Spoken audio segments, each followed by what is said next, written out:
So I get the gavel. This is so awesome. I haven't seen this yet. It's been a year. So calling this meeting to order. I promise not to use it. Okay, so I will call the Nevada Board of Wildlife Commissioners meeting of June 25th to order. Let's see, how about Commissioner Keel? Would you lead us in the pledge, please? Allegiance to the flag of the United States of America and to the republic for which it stands, one nation, under God, indivisible, with liberty and justice for all. Thank you. Who's calling roll? Missy, are you calling roll? There you are.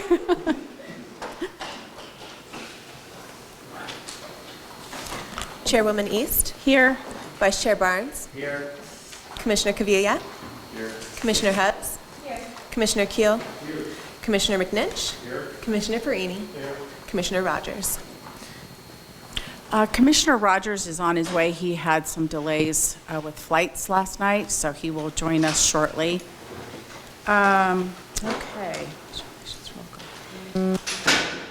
And could we have our county advisory boards please stand and introduce yourselves?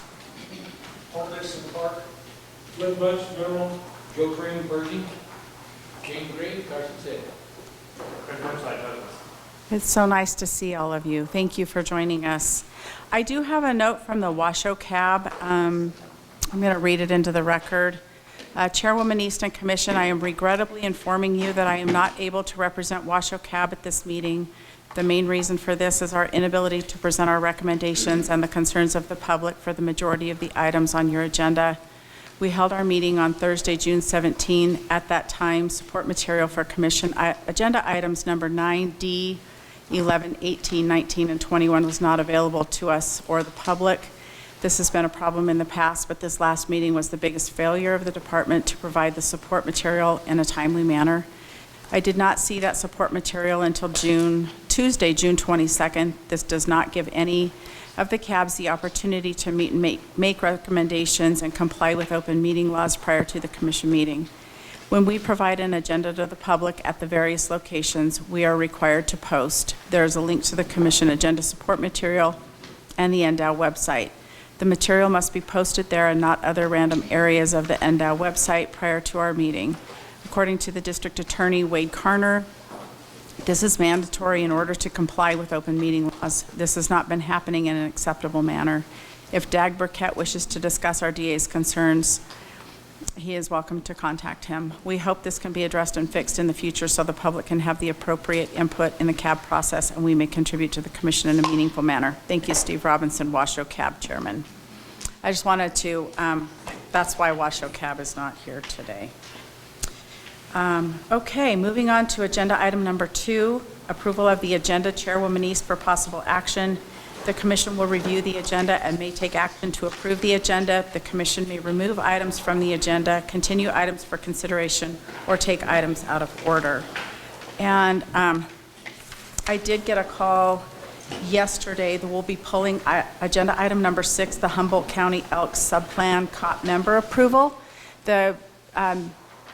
This board does not make those recommendations for that board. It's actually up to the county commission. So we'll be pulling agenda item number 6. And other than that, Secretary Wasley, do you have any other changes to the agenda? No, Madam Chair, I do not. Thank you. Okay. So with that, any comments on the agenda? Seeing none, we'll take it out to public comment. Is there any public comment on the agenda? Missy, please let the record reflect that Commissioner Allenberg has joined us. Thank you. Good morning. All right, seeing none, I'll bring it back to the board for further discussion or a motion to approve the agenda. Chairwoman East, I will move to accept the agenda as presented with the exception of having agenda item number 6 removed as stated. Thank you. I have a motion by Commissioner Hubbs and a second by Vice Chair Barnes to approve the agenda. with the removal of agenda item number 6. All in favor, please say aye. Aye. Opposed? Motion carries 8-0 with Commissioner Rogers absent. Okay, approval of the minutes, agenda item number 3. Chairwoman East for possible action. Commission minutes may be approved from the April 16, 2021 and May 7 and 8, 2021 meetings. Any discussion on the minutes? Commissioner McNinch. Thank you, Madam Chair. It's kind of funny how I've become the guy on that one. You're the proofreader. Well, I don't mean to be critical about it, but I actually appreciate the minutes because it gives me, helps me remember things that we've discussed and stuff. So the department does a good job on them, and I'll put my glasses on so I can see just a little bit. So. Okay. First of all, I really appreciate, I can tell that there's been a lot of effort that's gone into the minutes, and I appreciate the effort to work on the typos and stuff like that. There's been there's a big difference, and I appreciate that. So there were a couple of areas that I didn't, that maybe need a little bit of clarification. For the May meeting on page 14, about the third or fourth line down, there was this fifth line down, there's a sentence right there that it reads, Assembly Joint Resolution 4 is a resolution urging Congress to designate certain and in Spring Valley. So I don't know if there was another portion there, but Okay. it seemed like an important clarification, so we make note of that. Okay. There were a handful of context issues. I think trying to use the word "our," it was defaulting to "out" in the system. There were several of those, so I just bring that up. It happens to me all the time, especially when I'm texting. It defaults to weird things. On page 22, down about 2/3 of the way under public comment, Tony Gilden, so this is the second paragraph from the bottom, representing the Humboldt Cab. On the second line, it says in quotas for 043 through, that might need to be 046? Okay, so we'll clarify that. On page 23, the last paragraph, 1, 2, 3, 4, 5, 6 lines down, it starts with has been seeing. That should be seeing instead of saying.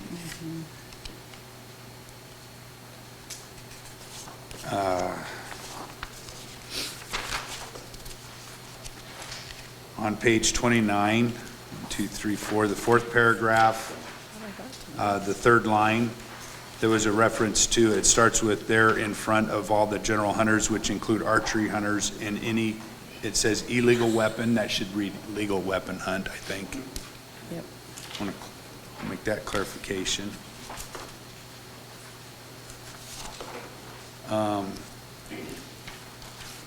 On page 32, the paragraph that begins with Glenn Bunch, 1, 2, 3, 4, the fifth line up from the bottom of that paragraph, there's a reference to fishing game. I think that should be fish and game.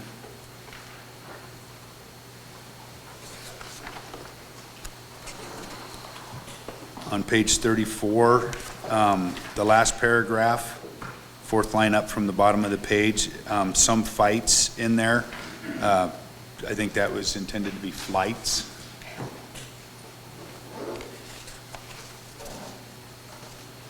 And page 36 on the motion about 2/3 of the way down, Chairman East moved to approve CR. On the second line, it says with the proposed.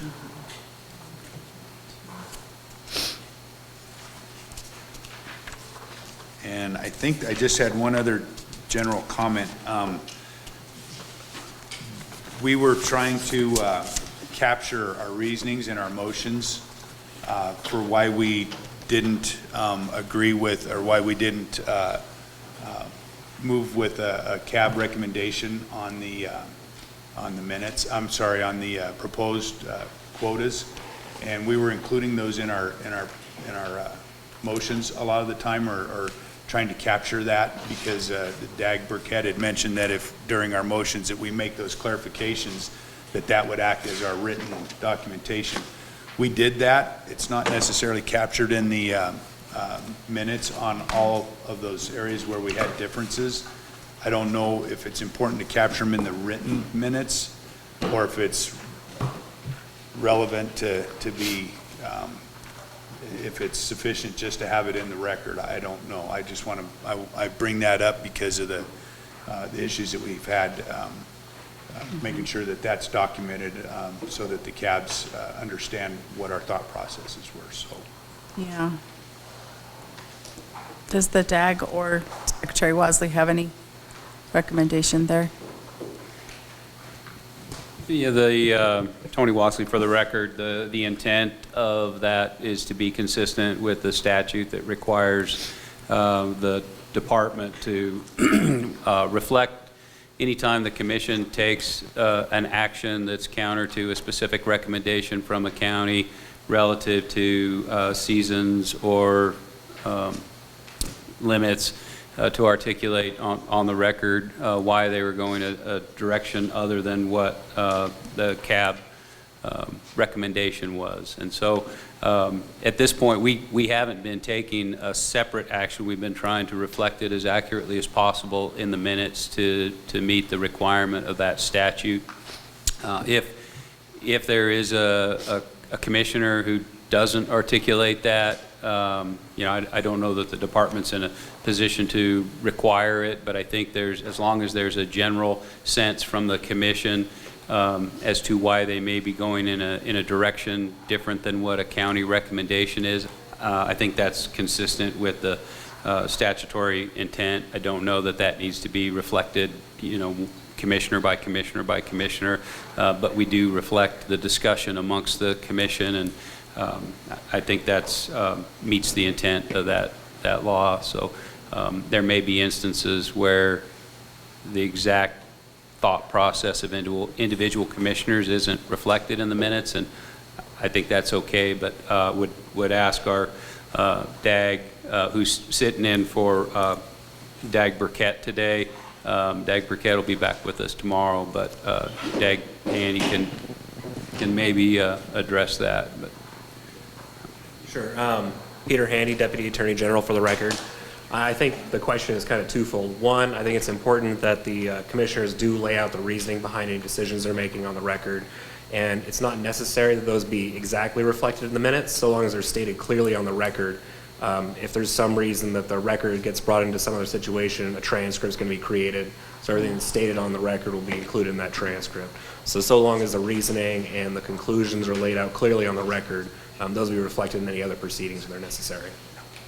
Okay. Very good, And thank you, I appreciate that. I might add that we also, if there's an inquiry as to why the commission took action, counter to a specific CAB recommendation, not only do we provide a link to the minutes, but we provide links to the recording of the meeting so that they can hear that. So as long as there's, some discussion and an attempt to describe, the thought process of individual commissioners, we share that as required by that statute.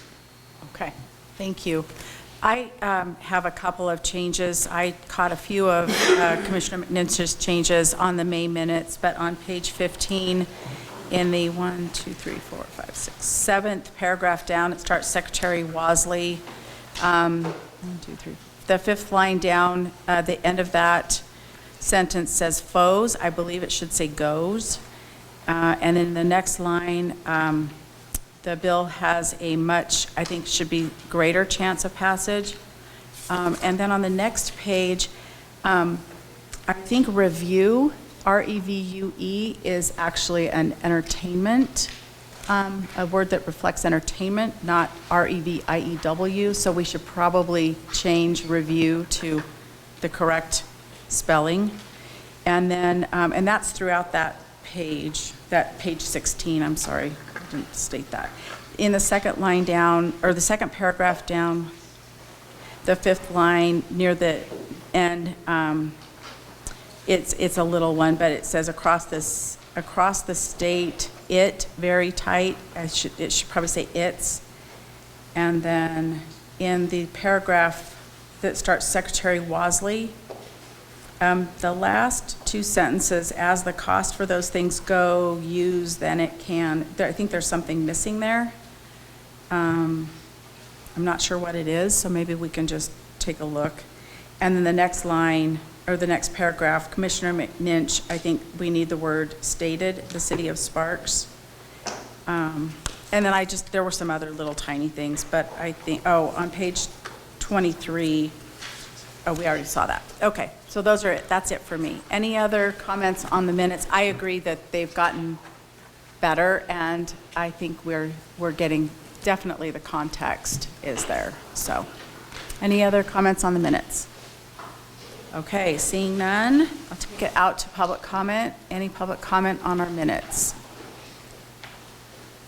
Okay, seeing none, I'll bring it back for an approval. Madam Chair, I'll make a Yes. motion to approve the commission meeting minutes from April 16th, 2021, and May 7th/8th, 2021 commission meetings with the noted changes. Thank you. I'll second that. So we have an approval by Commissioner McNinch and a second by the chairwoman to approve the minutes with the noted changes from the April 16, 2021 and May 7, 8, 2021 meetings. All in favor, please say aye. Aye. Opposed? Motion carries 8-0 with Commissioner Rogers absent. I'm still wanting to use hands. All these Zoom habits are going to be hard to break.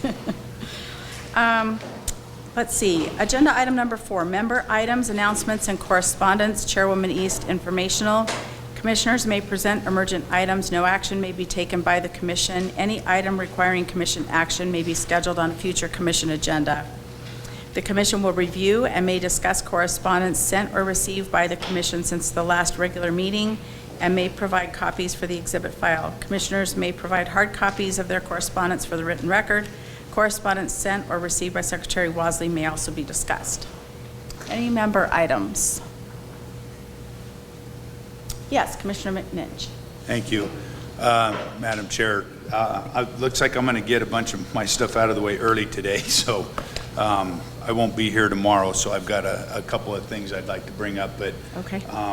I just want to create awareness. I've kept in contact with Madam Chair and with Secretary Wasley on a few of the calls that I've received. I think the bottom line is times are changing, and regardless of what's driving that, and I've been inundated with phone calls from all different interests across the board, everything from the calling contest to Lions to you name it. And I just mostly want to let you guys know that I'm getting a lot of those calls, people interested in talking more about Lions, the Lion Plan. I've had calls from people that want to talk more about bears, calls from people that want to talk about just about everything related to wildlife. It's across the board. And not all of them are controversial things. Some have to do with updating plans that we have in place, asking questions about those types of things.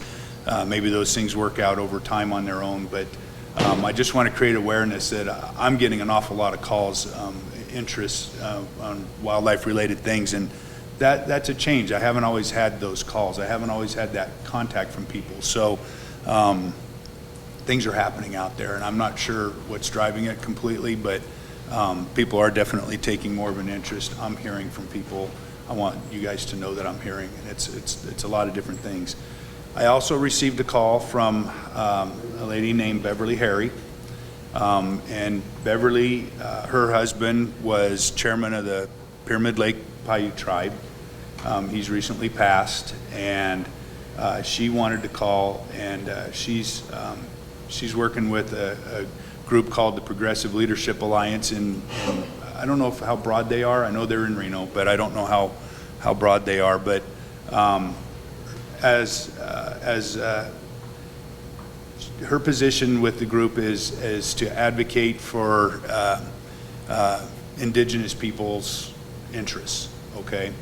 And she wanted to express a desire to to connect more with, to help Indigenous people connect more with the wildlife and wildlife interests in the state and the things that are going on. How can that be done? She did want to talk about representation on the commission. I referred her to the governor's office. That's not anything that I get caught up in. And but I just want you guys to know that I'm getting calls from that. I have talked to Secretary Wasley. I know that there's a lot of interaction that goes on that we don't hear about already. I shared that with Beverly, and I just want to create that awareness that there's interest in that arena, that I am receiving calls on that. How to give, it kind of goes back to the same thing, how to give people that have an interest a voice is really what people are asking. And so I want to bring that out. Those were the main two things. I did have one other thing, since I won't be here tomorrow, and these things are always hard for me, you guys know that. Tomorrow will be your last day, and I just want to share my appreciation. I want you to know how much I appreciate you.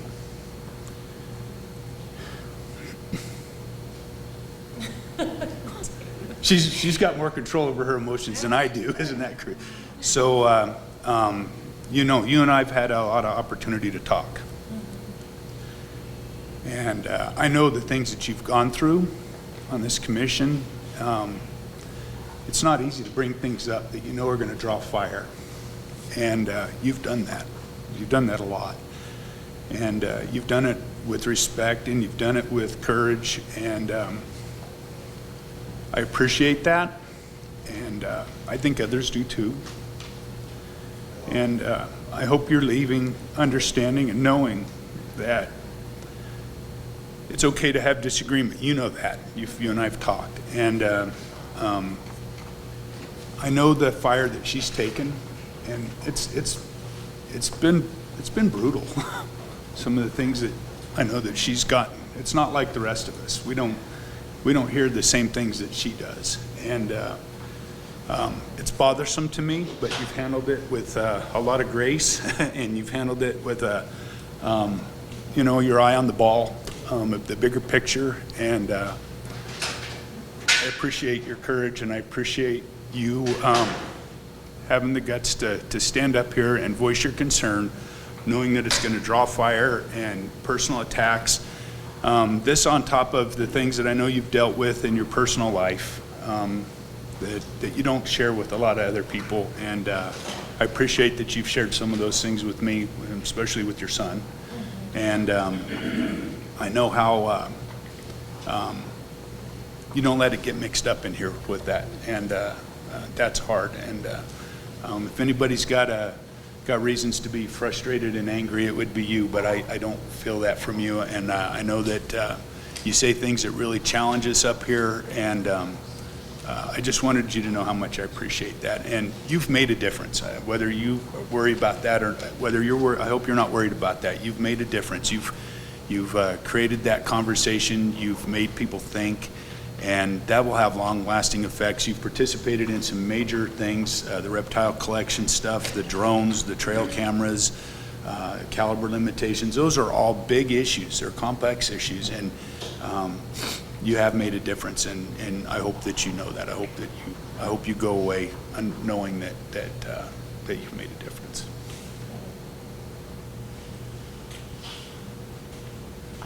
Well, we were going to do this in a few minutes, but Secretary Wasley, would you like to? Well, he's going to present something to you. So let's get through that first. Oh. No, we're not. Let's hang on a minute. Okay. Since we're on the topic of Commissioner Hubbs, before we let Commissioner Hubbs take us to a new topic,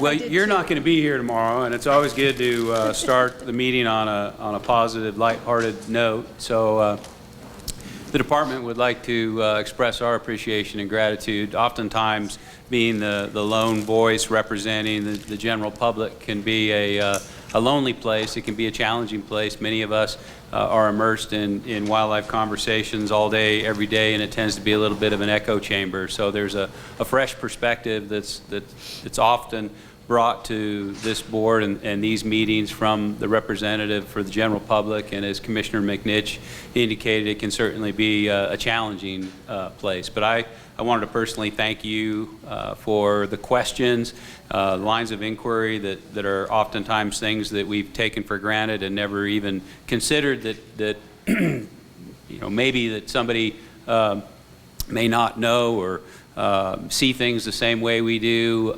So I wanted to thank you for your dedication, your commitment to the wildlife resources of Nevada. 6 years in some ways goes by in the blink of an eye, but when you're the lone representative for the general public and oftentimes alone or with minimal company on the side of an issue, 6 years can be an eternity. So we do have a plaque of appreciation that I'd like to give to you today. And I'd like to read it for those in attendance. The Nevada Department of Wildlife proudly recognizes and honors Commissioner Kirsten Hubbs for 6 years of dedicated service to the Nevada Board of Wildlife Commissioners and for her many contributions for the betterment of the wildlife resources of the state of Nevada. Presented to Commissioner Kirsten Hubbs on June 25th, 2021. Thank you very much for your service, Commissioner Hubbs. Thank you.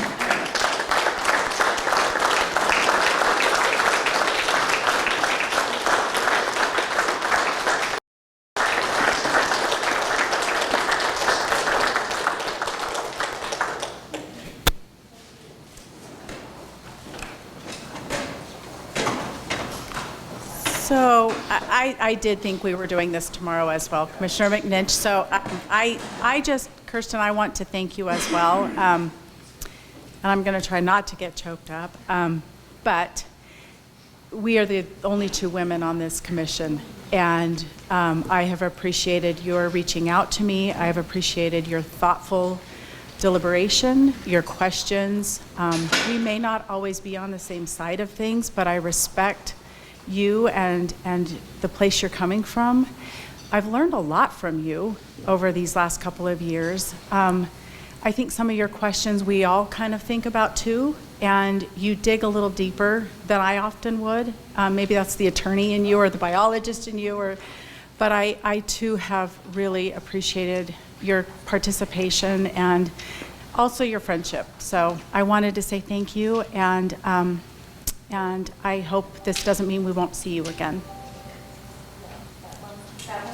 Okay. Okay, that's great. Anyone else have comments? Thank you. Kirsten, I didn't realize, really, I mean, I knew this was going to be your last meeting, but it didn't dawn on me really till Dave mentioned it. But I have thought about this, and I've appreciated what you've brought to the commission. You know, we've disagreed on a lot of issues, but I always appreciated the fact that you tried to see what the rest of us see. When we talked about quotas and everything, you really tried to inform yourself and understand the direction we were going. And I really, really appreciated that because I know there were some things that you didn't disagree with, but you understood the direction that we needed to go. And like I said, that to me that was absolutely huge. Is that, you know, you didn't really agree, but you always tried to understand and inform yourself as to the direction we're going. And it's been, I can't remember, a couple years ago, you and I had a conversation at lunch, and you were showing me the pictures of your son when he got his first elk. And it was at that point I thought, you know, she really gets it. You know, you understood, you know, why we're passionate about that. And like I say, I really want to compliment you on that and let you know how much I appreciated the fact that you stepped into an arena that's maybe a little bit different, but you worked hard to understand where we're coming from and wildlife in Nevada. So I appreciate that, and I appreciate you for that. So thank you. Anyone else? Commissioner Allenberg. Yes, I would also like to echo what's been said. It's been a very respectful debate. You've contributed a ton. You've made us all think, and that's, you know, it's been a pleasure. So thank you very much for your service. Anyone else? Okay. Seeing none, we'll move on to the other the other items under agenda item number 4, member announcements. Right, so just in line with this, all of my comments, correspondence concerned, obviously, who is going to fill this seat that can be controversial, and there is a very big anticipation as to who the governor might choose, and I am not sure what to tell the public at this point. I told them it's just a process that will take place. I don't know if the state at this time has any direction as to the timing of when this might be announced in general. Since you keep looking my way, I'm compelled to try to provide an answer. I think most of the commission's aware, but so the attending public and cabs are. The way that the commission is currently set up is that each year, June 30, there are 3 commissioners whose term expires. 2 of the 3 commissioners whose term expires the 30th of this month will be their first term, but for Commissioner Hubbs, it's her second term. Each governor is different in the way that they choose to make their appointments, whether or not they seek any insight from the department. I think depends on the role that the commissioner fills. For example, if it's someone that has a statutory requirement for licensure, they may check with us to ensure that that candidate meets the requirement under the statute. I can say that we have had 0 communication with the governor's office. We have provided a list of all the commissioners, their original appointment dates, the expiration of their terms, who they represent, and the relevant statutes, but we've had no communication whatsoever as far as a replacement for your position. If we do, when we know or have any kind of interaction, we'll be sure to send out a press release or through social media or other channels so that there's some awareness. But I can also say that under both Governor Sandoval and Governor Sisolak, those appointments have been independent of department input or perspective other than simply assuring compliance with statutory requirements. And so, that being stated, it's a wait and see, and that's what I've been somewhat representing to the public, that we're going to wait and see who the governor selects for this position, which is a challenging position, but also has been a wonderful position. So it's not all gloom and doom. It's actually you learn a lot along the way, and I think when I think back on my time on the commission, I'm going to think a lot just about the off hours, sometimes exploring our wildlife in person, seeing my first herd of bighorn sheep out in Dyer, Nevada, or the refugia for Lahontan cutthroat outside of Hawthorne, and going on the river, Mojave River or lake with my dogs in the state boat, which was really fun. But no, those are all wonderful memories, and I think the state does a really good job in educating our commissioners, but not only educating by informing us in meetings, but actually getting us out and experiencing wildlife, which is really important to see it firsthand. So I'm very excited to have my last commission meeting here in person again. We've made it through a pandemic, which is wonderful, and we kept going for our wildlife and for our state, and congratulations for everybody who worked hard to make that happen, including you, Chairman East. I mean, you were thrown in as our new chair, Madam Chair, and then having to go through that. So I'm really optimistic, and I just wanted to say thank you. It's been a pleasure to work with all of you and to serve our state. Thank you. Thank you, Kirsten. Does anyone else have member items or announcements? Can I go first? Okay. I want to thank the department for their commitment to making certain that we could meet. It wasn't ideal, and I get that. And we were dealing with a lot of change and Zoom and technical issues. As you all saw, I had to jump off and go to the department for our May meeting because my internet decided to check out. But none of us checked out.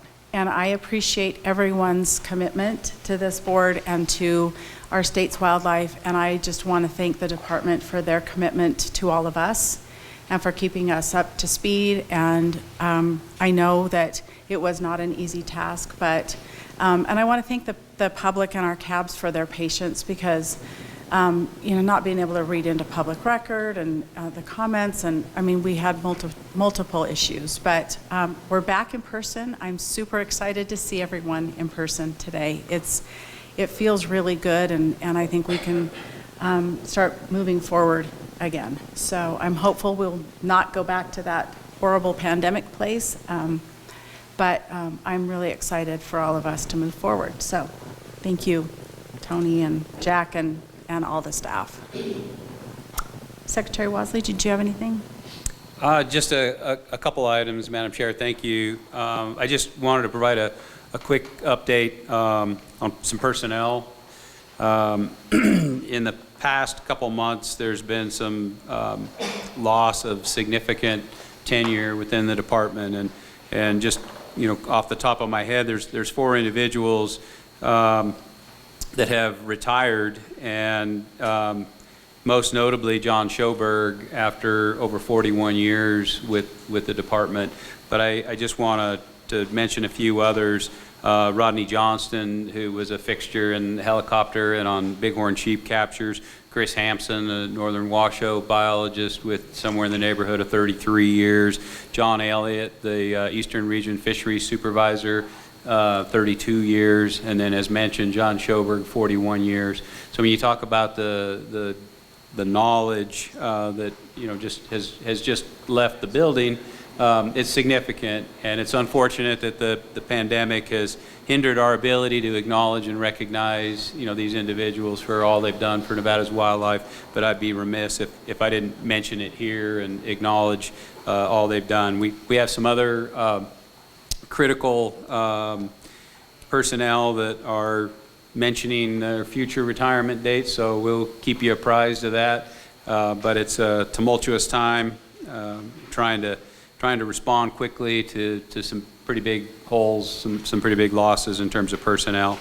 I also wanted to just share that the department has received some correspondence, but we've, as usual, ensured that all that correspondence was either sent to the commission or has been provided to the commission. I also mentioned that Dag Burkett wouldn't be with us today, and I'd just like to mention that Dag Burkett and Deputy Director Robb are involved in some legal issues that required their presence. We knew there was a conflict with the commission meeting today, but because of court schedules and everything else, we needed to make that happen today. As a result, I may be called out if I get up and excuse myself. Please understand. The one last thing that I wanted to address, and I guess this is probably the most appropriate time, is the letter from the Washoe cab that you received, Madam Chair. And there were 3 things in particular in that letter that give me cause to respond. And one is the statement, the failure of the department. 2 is the inference or the statement that things haven't been occurring in an acceptable manner.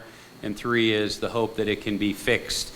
I would just like to point out that there were 5 agenda items referenced in that letter from the Washoe cab as not having support material posted. 4 of those 5 simply don't have support material. Those agenda items have an asterisk indicating there is not support material. So that's an unfair representation of the department's quote-unquote failure. The 5th item that did have support material was posted June 17th, which is the same date of the Washoe cab meeting.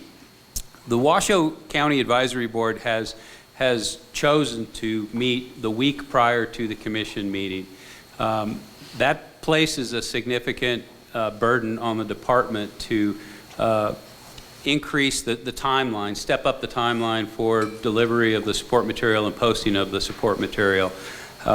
We've had a number of conversations with the Washoe Cab, making them aware of the challenges that presents to us and encouraging them to do as most other cabs do and meet the meeting of the commission meeting. However, they choose, it's their prerogative to choose when to have that meeting, but they have to understand that that places an undue burden on the department to meet the posting requirements under open meeting law. And should they continue to choose to have that meeting when they do, that is a very real possibility that may happen again in the future. Despite that, there was only one cab who came forward with that concern or came forward with those claims of being unable to take action because of a lack of support material, and that was Washoe Cab. So, we've had some discussion about our next commission meeting, recognizing there may be some challenges for that meeting that's scheduled to be in Tonopah, as it's currently scheduled on the 13th and 14th of August. There's been some discussion of maybe this board taking action at this meeting to maybe make that meeting even a week earlier. If that's the case, we'll have a 6-week turnaround between this meeting and that meeting. So I just mentioned some significant personnel losses. We also are in a catastrophic drought. We have sage grouse populations and the sagebrush biome that are spiraling out of control. We have wild horse and burrow issues. We've launched a mule deer enhancement program. We're being constantly asked to produce more. And I guess our ask is either an understanding that choosing to have your cab meeting a week in advance of the commission meeting places an undue burden on the department in terms of posting that material, or perhaps consider moving it to the same week and allowing the department to respond and provide that material that you wish to have prior to your discussion as a cab. So again, I don't want to make a mountain out of a molehill, but when I hear comments, failure of the department or hasn't been in an acceptable manner, or we hope this can be fixed, I think a very logical and simple solution that could fix this would be setting a meeting schedule that's commensurate with the other county advisory boards and allows the department an additional week to get that material compiled and posted in the face of everything else that we're trying to compile. So, thank you, Madam Chair. Thank you, Secretary Wasley. Any other member items? Okay, seeing none, we'll move on to agenda item number 5, County Advisory Boards to Manage Wildlife. Member items informational. CAB members may present emergent items. No action may be taken by the commission. Any item requiring commission action will be scheduled on a future commission agenda. Do we have any CAB items?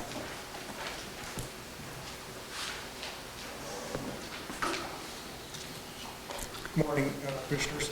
I have 2 items. One, I feel compelled, I wasn't going to say anything, but Director Wasley just mentioned the meeting stuff.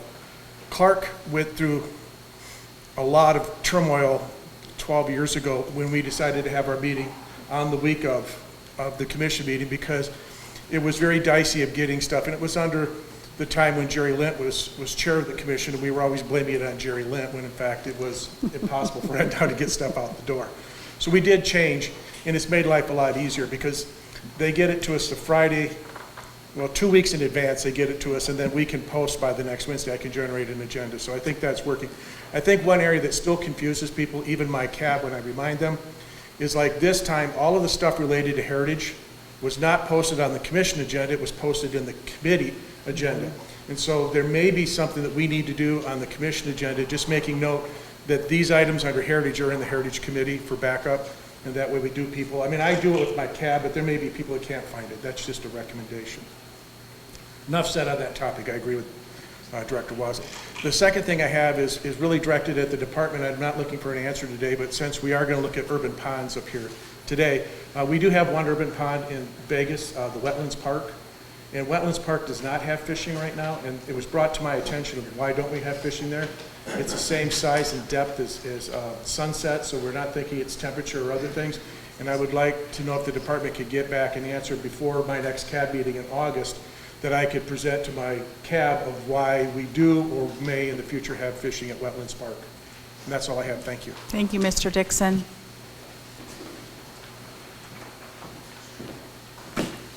I have Joe Krim, Persian Cab. I have a couple of things.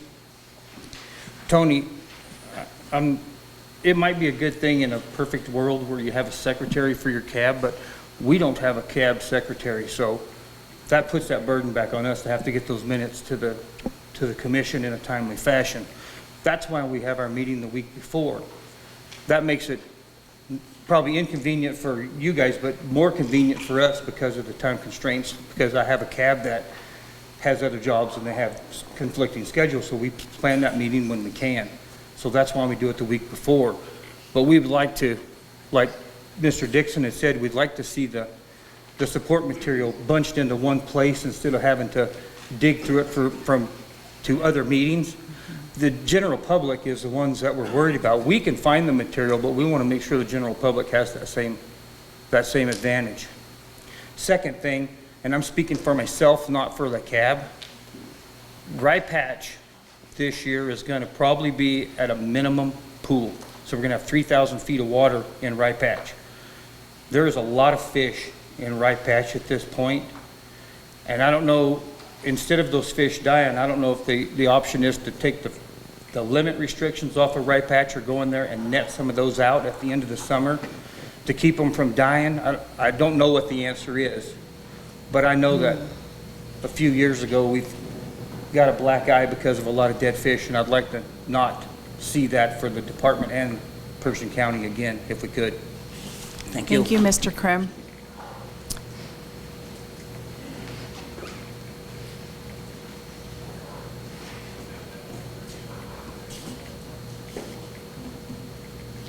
Gene Green, Carson City Cab, Madam Chairman and Commission. I wanted to, two things. I wanted to say we're in complete support of today's agenda because I didn't turn in an action report because I'm here. And secondly is some of these issues, we are really lucky in Carson. We do have a secretary who handles all of this. And when people call our city office, she can tell them where to get the information. She's very good.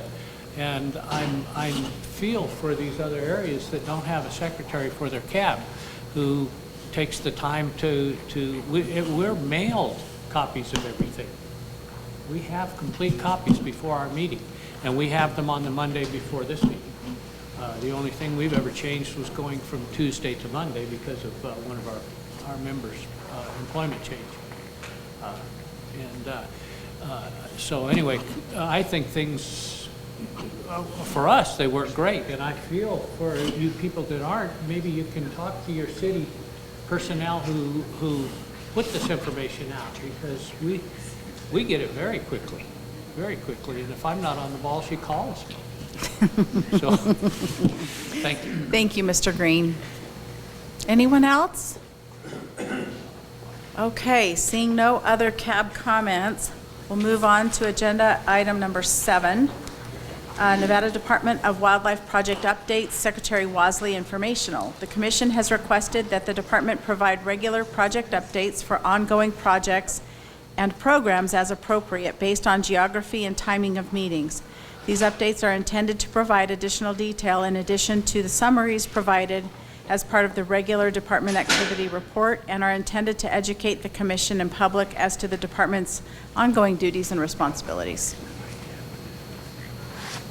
Thank you, Madam Chairwoman. The project update today is going to pertain to the urban fishing program, and we just heard Clark Cab member Dixon bring that up for the South. And I think one of the challenges when we talk about conservation is adequate opportunities to connect people to wildlife in ways that instill, lifelong core values. And oftentimes when we think about nature, we think about getting in our vehicle and driving to nature. But not everybody, especially an 8 or 10 or 12-year-old kid, has the ability to ride his or her bike or get in a car and drive to nature. In the past decade or so, there's been a growing understanding and appreciation for opportunities in and around cities and towns. And one of those areas where there's been some significant growth and opportunity is in urban fisheries. We have a number around the state, and we have plans to pursue additional ones and to kind of present on the importance of urban fishing and the status of the state's program today. I think we're going to hear from our conservation education, no? No, Brad's going to present some of the details that we gave him. On this agenda item, or? Yeah. That's what It, he was going to do a PowerPoint presentation. is he here? No, he can't be here until what? That would have probably been good to know. We talked about it, and We talk didn't. My apologies to the commission. I was under the impression we were going to have a PowerPoint presentation at this juncture on urban fisheries. So I know we have a field trip planned later today, and we will visit one of our newest urban fisheries, and perhaps there have a presentation. So my apologies. So that will conclude that item, apparently, for the time being. Secretary Wosley, could we come back to this after lunch? Sure, To that'd agenda be item great. number 7? Okay, we'll do that. So we'll move on to reports then. Agenda item number 8, reports informational. 8A, Department Activity Report. Secretary Wosley and Division Administrators, a report will be provided on the Nevada Department of Wildlife Activities. Thank you, Madam Chair. I'll begin this. And one of the things that we've modified the delivery of the Department Activity Report through the Zoom era.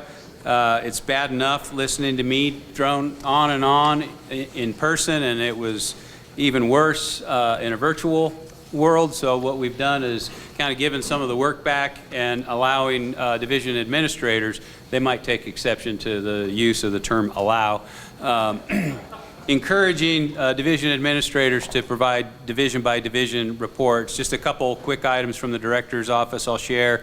The director's office has been busy planning for and meeting with Nevada's congressional delegates to discuss the impact that Recovering America's Wildlife Act could bring to Nevada.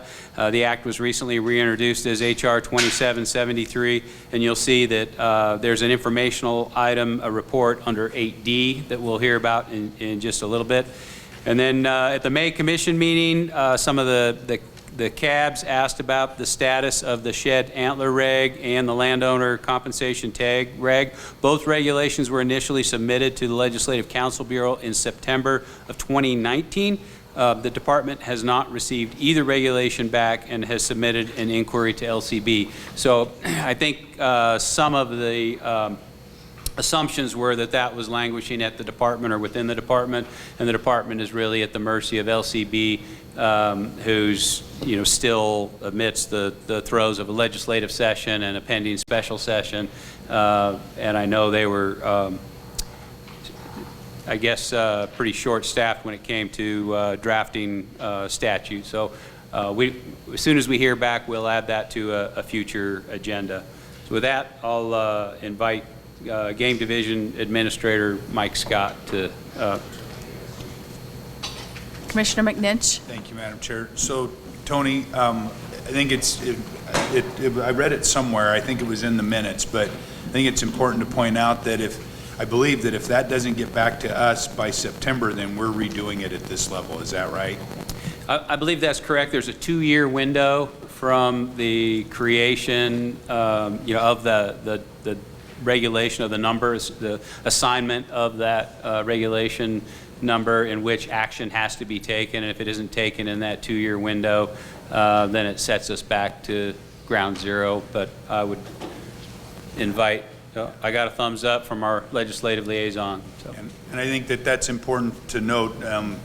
Cabs can take that back to their folks, and because people are going to be saying, why are we doing this all over again? This is ridiculous. And it's just the system. It's how it works. So, it's a real possibility at this point. That's not very far away. So, considering that they've still got a special session to go through, it's likely we end up there again. I don't know. It just feels that way. So, don't be surprised. Mr. Scott. Good morning, Madam Chair, members of the Commission. From the Game Division, draft wolf plan review. Game Division staff have written a draft response plan for gray wolves that enter Nevada.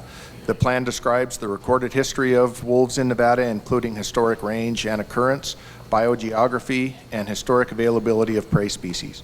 The plan also outlines legal and biological status, potential monitoring tools, and management direction. The final purpose of the plan will be to provide a list of protocols to follow in the event of wolf observations, livestock or human attacks, and wolf predation on wildlife. Harvest objectives update. Game Division staff is currently working on an update to the internal harvest objectives, formerly called the Management Objectives and Guidance for Hunting Seasons in Nevada. Additional seasons and weapon classes, combined with changes to big game populations, have made it necessary to complete the update. Upon completion of the harvest objectives update, the intention is to review the demand success formula and provide suggestions for improvement. Mule Deer Enhancement Program. Most of the Mule Deer Enhancement Program subcommittees have completed their initial meetings in which game biologists provided presentations about the current status of their respective mule deer populations, habitat conditions, and challenges. Each subcommittee team leader has now received the limiting factor ranking form, the needs assessment, and the habitat and non-habitat project proposals that will be submitted to the Oversight Committee. Each subcommittee is encouraged to hold field trips to formally discuss limiting factors, followed by completion of the forms provided. Each team is being asked to submit the project proposal forms to the Oversight Committee before August 1st. Bighorn Sheep Management Plan update, revision. Plans are coming together to begin the revision of the October 2001 Bighorn Sheep Management Plan. Some of the original members of the team that completed the plan will be asked to participate in the revision. Many department representatives have since retired and will be replaced by the current incumbents of those positions. The revision team will begin around August 1st and be tasked with completing the revision before February 1st, 2022. Reno and surrounding areas goose capture. A total of 1,051 Canada geese has been captured from various ponds, parks, and golf courses around Reno. Many of these birds have been relocated to Carson Lake, Kirch and Overton wildlife management areas, as well as Rye Patch and Wild Horse reservoirs. This project has been completed in cooperation with Wildlife Services for many years for the purpose of removing urban geese to address complaints and to reduce the number of geese around Reno-Tahoe International Airport. This year's total is currently the highest total in history of capturing geese in the Truckee Meadows, which began more than 35 years ago. And I will be happy to answer any questions. Any questions for Mr. Scott? Commissioner Hubbs? I just had one question concerning the gray wolf sightings, kind of where they're occurring in the state, and if we have any idea of how many might actually be present at this time? Commissioner Hubbs, Mike Scott for the record. Right now, we're not aware of any wolves in Nevada. The wolves that we have seen have generally been observed in northern Washoe County. They've come from Oregon and California.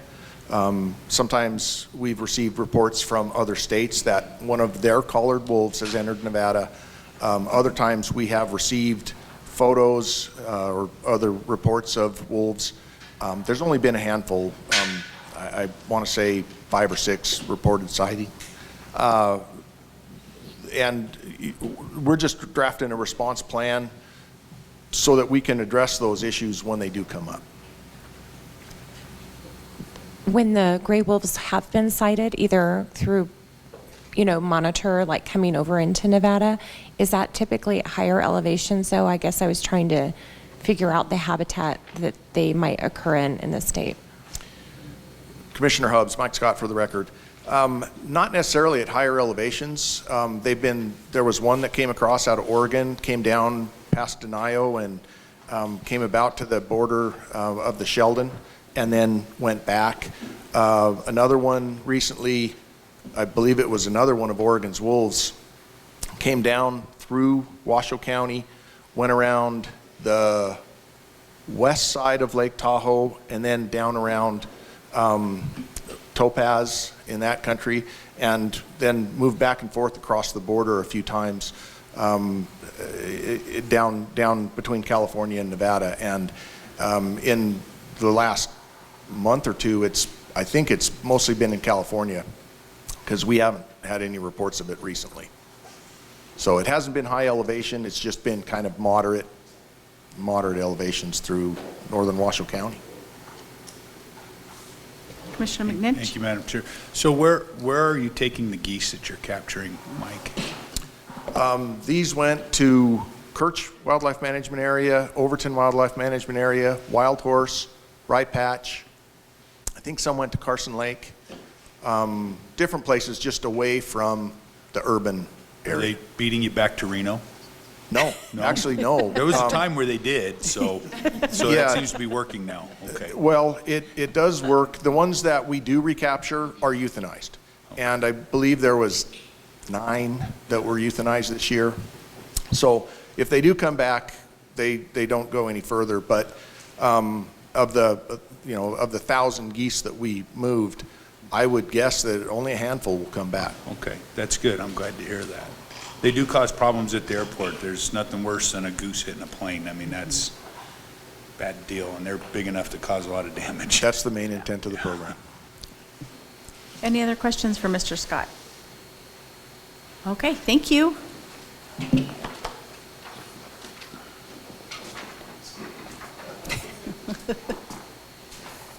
Good morning. For the record, Alan Janae, Habitat Division Administrator. We got an update on Habitat Division activities. In the Technical Review Coordination, NDOW and BLM recently held a coordination meeting to discuss wildfire, drought, and wild horses. This meeting was the first in a series of 14 different sessions to cover priority topics, including data sharing, wilderness activities, greater sage grouse, water developments, oil and gas, and geothermal development, livestock grazing, mitigation, wildlife surveys, and resource management plans. As far as Great Basin Sentinel Landscapes application, a recent submittal of a Great Basin Sentinel Landscape Partnership pre-application was accepted with an invitation to submit a full application by August 31, 2021. This application will be finalized in collaboration with BLM Nevada, the Forest Service, NRCS, the U.S.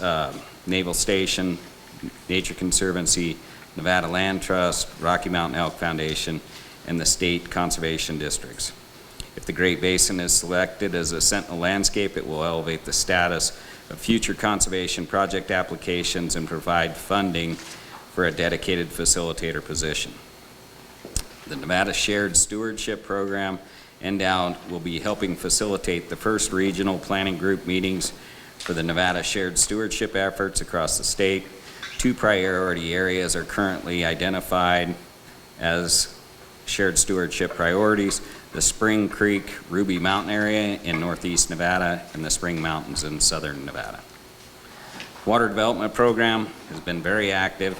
The Northern Water Development Crew is in the midst of its annual volunteer build season and have completed 3 big game projects to date: a new build in the Kama Mountains and 2 rebuilds in the Wasatchs. There's an update that currently we had proposed 2 more volunteer builds. One is going on this weekend right now in the Soldier Meadows, and we had another one scheduled for Butte Valley south of Elko. That one has actually been canceled due to the activity on water hauls in the state, and we're actually pulling our personnel to try to facilitate keeping up with the drought and trying to refill those units. So, but additionally, the Southern Crew earlier this year, before hauling water, they had completed a new game build in the San Antonio Mountains for desert bighorn sheep. So despite a few southern Nevada mountain ranges receiving some much needed precipitation during the late winter, early spring, the ongoing drought conditions remain severe and emergency water hauls are again underway. We conducted a first round of water hauls that wrapped up last week. based on observations and reports from sportsmen and some of our biologists, we actually went into a hauling project with a consultant or a contracted ship.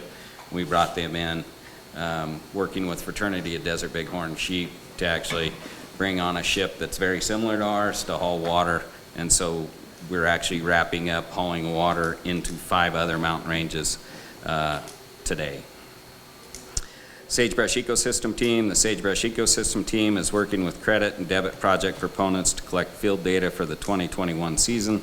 There are 2 new credit projects and 10 new debit projects collecting data this year, running GIS desktop analysis to calculate project credits or debits. The next Sagebrush Ecosystem Council meeting is scheduled for July 22nd and 23rd, which will include a field tour in Central Nevada at a credit and debit project site, followed by the SEC meeting in Eureka on July 23rd. Wildlife management areas. Many wildlife management areas across the western portion of the state will be operating under extremely low water conditions this year due to drought conditions. Some areas like Fernley, Alkali Lake, and Humboldt Wildlife Management Area will likely be going dry going into the fall hunting season, with Mason Valley WMA expecting to be holding water in about approximately 30% of its ponds. Truckee Carson Irrigation District Board of Directors has already reduced water allocations to 70% this year for the Carson Lake wetlands, with water deliveries expected to end in August once Lahontan Reservoir reaches minimum pool. TCID may further reduce allocations at the beginning of July, and this decision may make it difficult to take water deliveries this season in Carson Lake and Pasture, given the history of botulism outbreaks at those wetlands. So that's our update on habitat. Thank you, Mr. Janae. It seems like we're doing water hauls earlier this year than we have in the past. Do you anticipate doing quite a few of those? And is there anything that the general public can do to help? Or I actually received an email from Tina Nappy last week asking what she can help do to maybe reach out to other nonprofit organizations or conservation groups. So I just thought I'd bring that up. Yes, thank you for the question. And we're anybody that's out on the landscape that's, coming across these water developments, if they can report conditions, that helps us stay on top of it. We've had conversations with different sportsmen's organizations about actually taking advantage of any, tanks that they have and any opportunity that they have to actually haul water to some units, because we're being stretched thin. We've actually got pickup bed tanks that we're giving to our biologists and asking them to run around, and as they run into, guzzlers, to put water in. So the same thing could occur with, the private citizen or with sportsman groups, is we could try to get them tanks and facilitate their opportunities to get water out to these units as well. But even just reporting, and letting us know what they see would be very helpful. Okay, thank you. Any other questions for Mr. Janae? Okay, thank you. Thank you.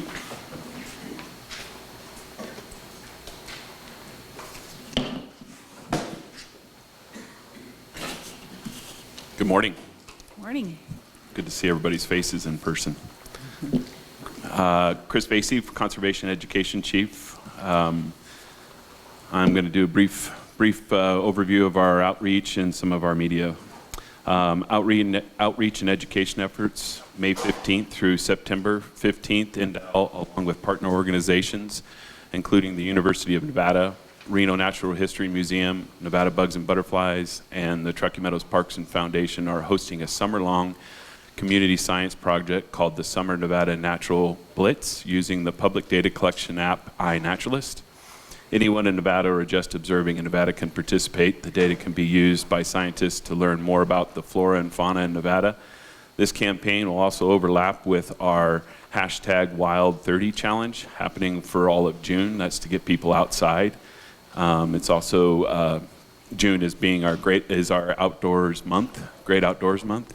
We're all challenging people to get outside every single day for the month of June to submit observations to iNaturalist Project. Currently, there are 2,000 observations and 80 observers in the project. Wildlife educators are preparing for a free virtual summer camp program, the Nevada Wild Discovery Box for students ages 8 through 12. The program will run through July, with each week covering a different wildlife topic. Kits with everything the students need to participate will be mailed out, and the students will be able to interact with our educators, instructors live, virtually, as well as complete the activities outside on their own. Conservation education staff hosted a virtual outdoor education instructor academy with more than 100 attendees, which was pretty awesome when we're having all our instructors come in virtually and do a training with them. The academy agenda was organized as a refresher to do cross-training for our new instructors. The importance of the volunteers in NDOW's program is still a huge priority for the department, and it's a big part of our in-kind match. And so when we have those activities, we're collecting the in-kind match for the training for the instructors. And we're just trying to prepare them to get ready for their classes coming as we come back live. The media highlights, public information officers contributed to numerous interagency press releases and conducted multiple interviews with reporters on various topics like urban wildlife, outdoor recreation, and department accomplishments. The Conservation Education Media Monitoring Service, the Critical Mention, reported a TV audience of more than 1,079,000 and an audience of more than 90 million for print on online news stories featuring department in the last 2 months alone. These numbers included a positive story about the department's recent water haul projects in southern Nevada to provide bighorn sheep and much needed water during the drought. The story was aired on almost 100 stations around the country. As far as the states that do not know how to pronounce Nevada, it reached a TV audience of almost 667,000 and reached more than 1,308,000 people through print news. So the timely of this one press release was during the drought, and they were doing news stories on Lake Mead, and it was just really a good positive story, just showing how we were doing good things for wildlife during drought conditions, and it really took off. So that was a lot of why the coverage was there. That's all I have. Thank you. Questions for Mr. Vacy? Yes, Mr. Perini. Chris is, one of the things that I really appreciate with Chris is the fact of having instructors that are trying to do it. And there's some other ones that, I know it's been real difficult with the COVID. And I think we couldn't have that together, but some of those children are, say, children, some from 12 on up. It's been very difficult for them to understand what kind of safety stuff and stuff to go forward with. I know we've done some things with the computers, and we've done really well with that. We're giving that information so that child, or that person, I believe, is to be able to get a card that you can go forward with that to go to get your license. And I think it's been kind of difficult, more than any of that, is that sometimes when we go through a computer system, we get that information, they write it up, and they pass on that the best they know. But what Chris is really doing, I think, 100% really great job, is to move on to that moment and try to have those instructors all day long, to listen to all those people, to talk about things that maybe the computer is going to not be very well. In other words, is that if you learn more in a classroom and you listen about that and answer questions to those things, it may not even be anything about that last of that particular hour where you have to do it once. And Chris has done it really well, and I appreciate it very much for going forward with that. And that's one thing that I know for 42 years I've been an instructor. And I'm going to tell you, is that there's a lot of people wanting to go again, call, ask, and say, can we have those kinds of things, and we're going to go forward and hope for the fact that the 19th time is going to do something in the past that we can go forward and have a real good, I think, instructor group all throughout the class. So I just wanted to say, Chris, I appreciate it so much. I thank you. In the virtual setting, I think there'll be a piece of it, but I also think there's a very valuable piece to the in-person. And I took 2 kids through the virtual piece, and being online, I'm hoping we circle back with our instructors and we get an in-person type of maybe an advanced shooting class or advanced programming class for those students that just recently came through. And I do want to have my kid go through your class because it's a tradition, because I went through your class and you certified me. So it would be really, really nice to have him come see you with that. So. You know, some of the things I have to say is that sometimes they go to a restaurant and say, oh, I remember you were an instructor. They pull out a card with the 1980s somewhere. I remember that a lot of time, but I can tell you also the instructor too, and I know Chris knows this too, I think, anyway, is there's a lot of people wanting to go to work. The volunteers really, truly want to be part of that and go forward with that, so I should look for that. Yeah, thanks. Any other questions for Mr. Vacy? Great coverage. Thank you. Missy, would you let the record reflect that Commissioner Rogers has joined us? Thank you. Welcome. It's really nice to see you. Thank you for making the effort. Okay, Ms. Newmark. Good morning. For the record, I'm Jen Newmark. I'm the Wildlife Diversity Division Administrator. Wildlife diversity biologists are conducting surveys for mountain beavers this year in the Carson Range, which is the only range in Nevada that they're known from.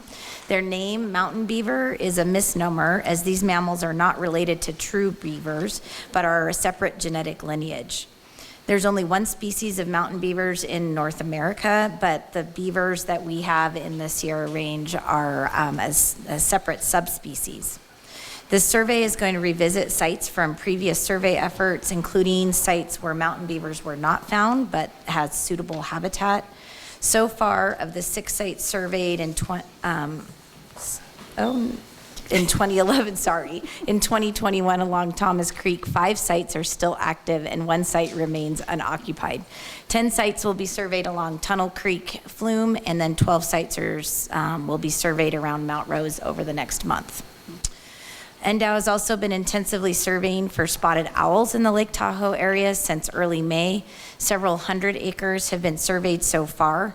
No new spotted owl territories have been found. One existing spotted owl pair has been observed again this year, but they appear to be nesting in a new location. So we will continue surveying and monitoring those birds, and we'll be looking again for new territories through August. Cameras were recently retrieved from deep in the Lake Tahoe backcountry this spring.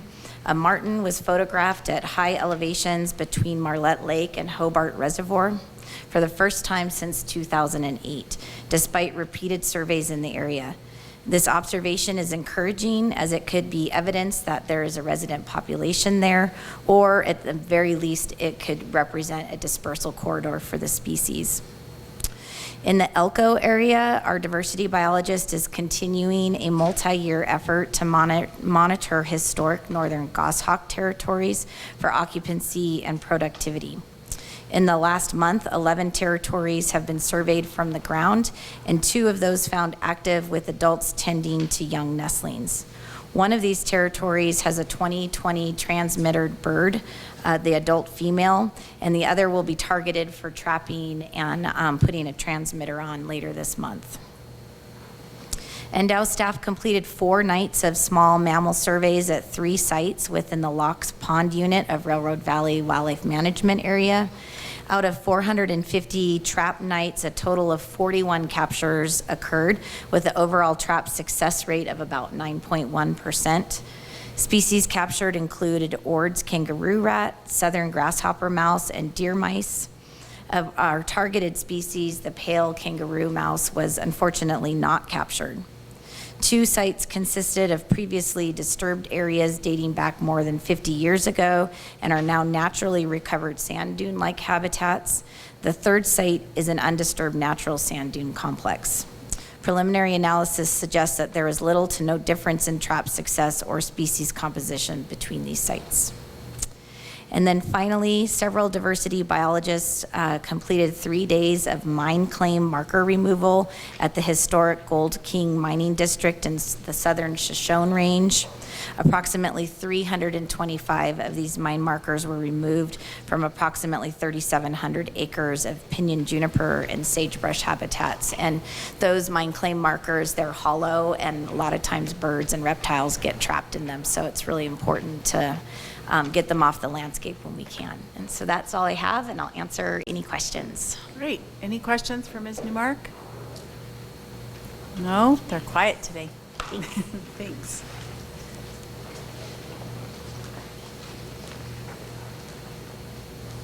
Is that it, Secretary Wasley? No, I don't know if we had a conversation to determine who might be presenting for fisheries, given John Schoberg's departure, but seeing nobody running up to the microphone, I guess I'll do that.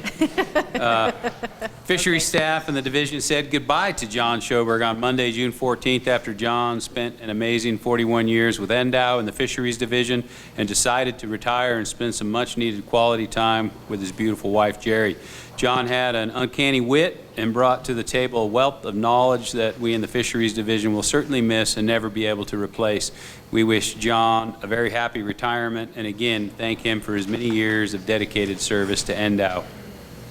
From the Aquatic Invasive Species Program, NDOW's AIS program watercraft inspection stations are now fully operational for the 2021 boating season. Seasonal stations have opened at South Fork Reservoir and Elko with 272 inspections so far this year, Rye Patch with 63 inspections, Lahontan Reservoir with 399 inspections and 2 decontaminations, and Topaz Lake with 162 inspections, and at Cottonwood Cove, Big Bend, Alamo, and Laughlin in southern Nevada, completing 1,610 inspections and 50 total decontaminations. Stations at Lake Mead and Alamo operate year-round. Water conditions. Unfortunately, water conditions have not improved this spring and has and will account for some extremely low reservoir storage throughout most of the state of Nevada. Eastern Nevada still looks mildly better than western and southern regions, but again, rapidly dropping stream flows, especially in the Truckee, Carson, and Walker rivers this year, will impact summer trout stocking and reservoir storage, especially at Lahontan Reservoir, affecting access for anglers and boaters. Marlette Lake and Lake Tahoe. Conditions at Marlette Lake proved to be marginal at best this year with exceptionally low water lake levels. Fish were scarce coming into the trap site, and net captures were almost non-existent, with a total of 50,000 eggs taken this year and a small amount of cutbow eggs taken for the year. Disease testing with the U.S. Fish and Wildlife Service were conducted on the first spawn, and samples were taken back to the lab for analysis. The spawning station will be shut down early due to a lack of fish, as low water conditions and other factors may be negatively affecting the number of fish that are showing up. As this is a critical source of trout eggs to support NDOW's statewide fish production program, other sources, primarily Ennis National Fish Hatchery in Montana, will be providing NDOW with the remainder of eggs required for next year's yearly allotments. NDOW staff did successfully spawn wild Tahoe strain rainbow trout at Third Creek in Incline Village beginning in late May, with over 50,000 eggs taken in that effort. The Marlette Lake Broodstock Facilities Passage Project has been granted to the lowest bidder, and the contract expected to be awarded to Granite Construction, where the replacement of the old degraded corrugated culvert pipe at the confluence of Trelease Creek will be replaced with a bottomless archway that allows for better fish passage upstream to the Marlette Lake spawning facility. Eastern Region Fisheries staff in Elko said goodbye to one of our long-standing biologists and supervisors, John Elliott, after an amazing 31-year career with NDOW. John will truly be missed, but Jeff Peterson has stepped up and has taken on the role of acting supervisor biologist for the Eastern Region. With the retirements of both John Schoberg and John Elliott, we've lost over 73 years of historical fisheries knowledge and experience.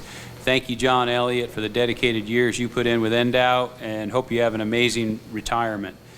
AIS sampling was accomplished in May, with another round of sampling next week. Nighttime electroshocking occurred at Wilson Reservoir, showing healthy largemouth bass, rainbow trout, and bluegill. Amphibian surveys also continue in Elko County, gathering useful data in the overall determination of CSF distribution, Columbian spotted frog. Southern region fisheries, Lake Mead elevations have hit an all-time low of 1,070 feet on June 14th, creating havoc for most, if not all, boat launches, impacting both boaters and anglers alike. Most launches on the lake are still usable due to the relentless work of the National Park Service, adding pipe flooring to extend the boat ramps. Boulder Harbor has been temporarily closed because the channel leading out of the harbor is currently at approximately 2 feet deep.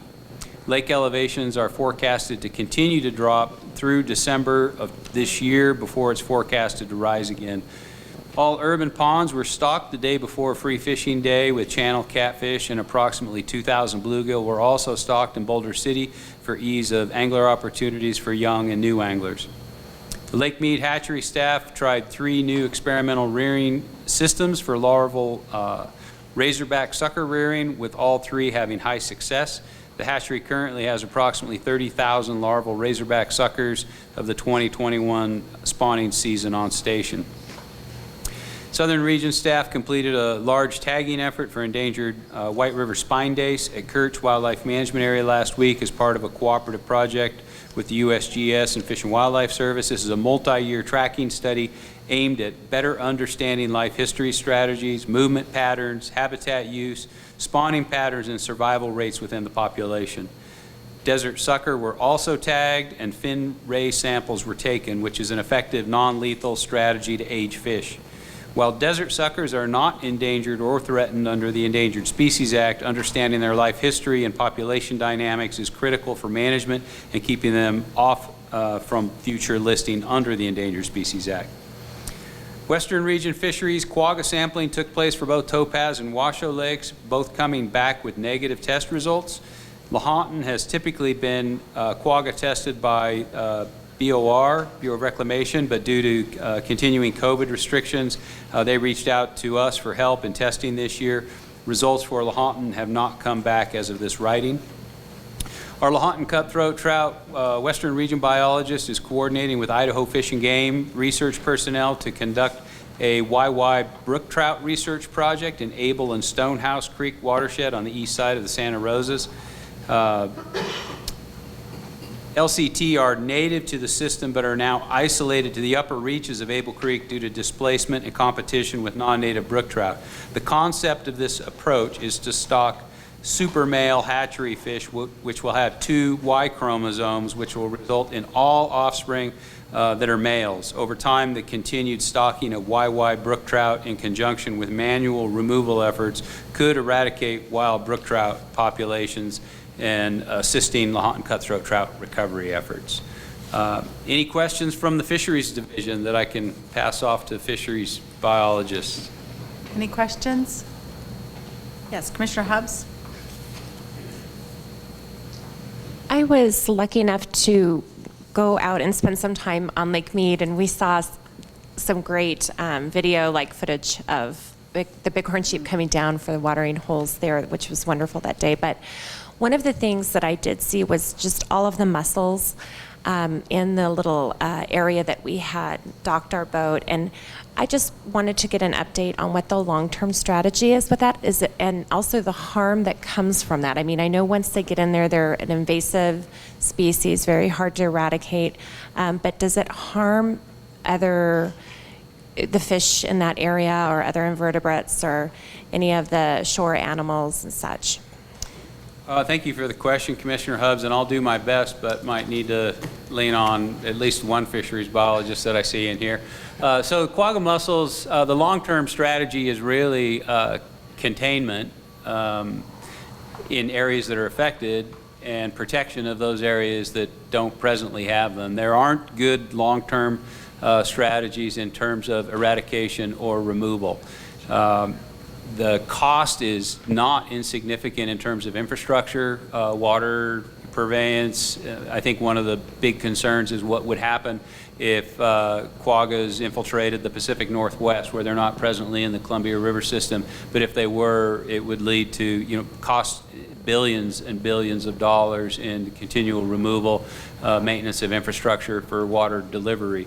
As far as their impact in the ecosystem, they're filter feeders, and so they remove a lot of suspended particulate in the water that could affect other filter feeders.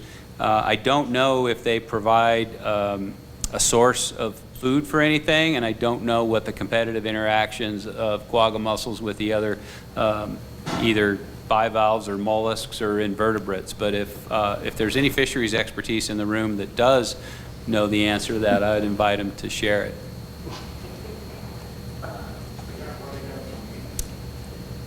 Yeah, I can a little bit on that, Tony.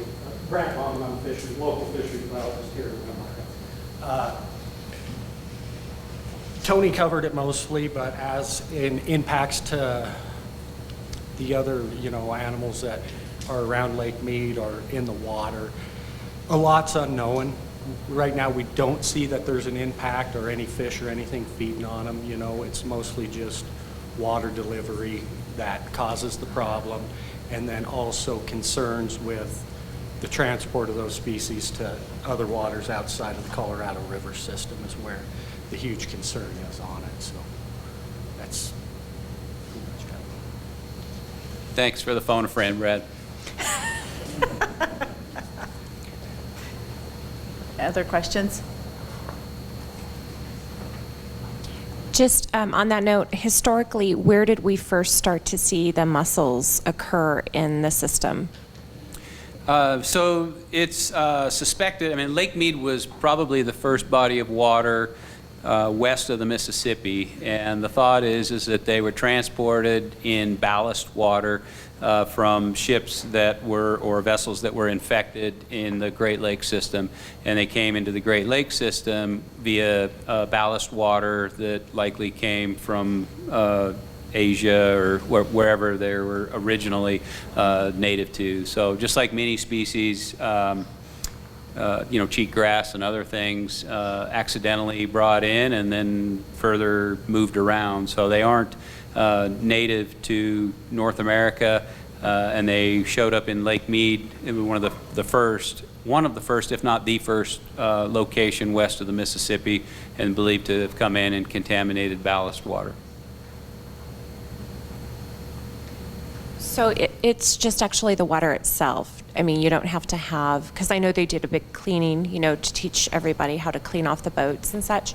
So it's just having the water in and of itself and having potentially reproductive material in the water.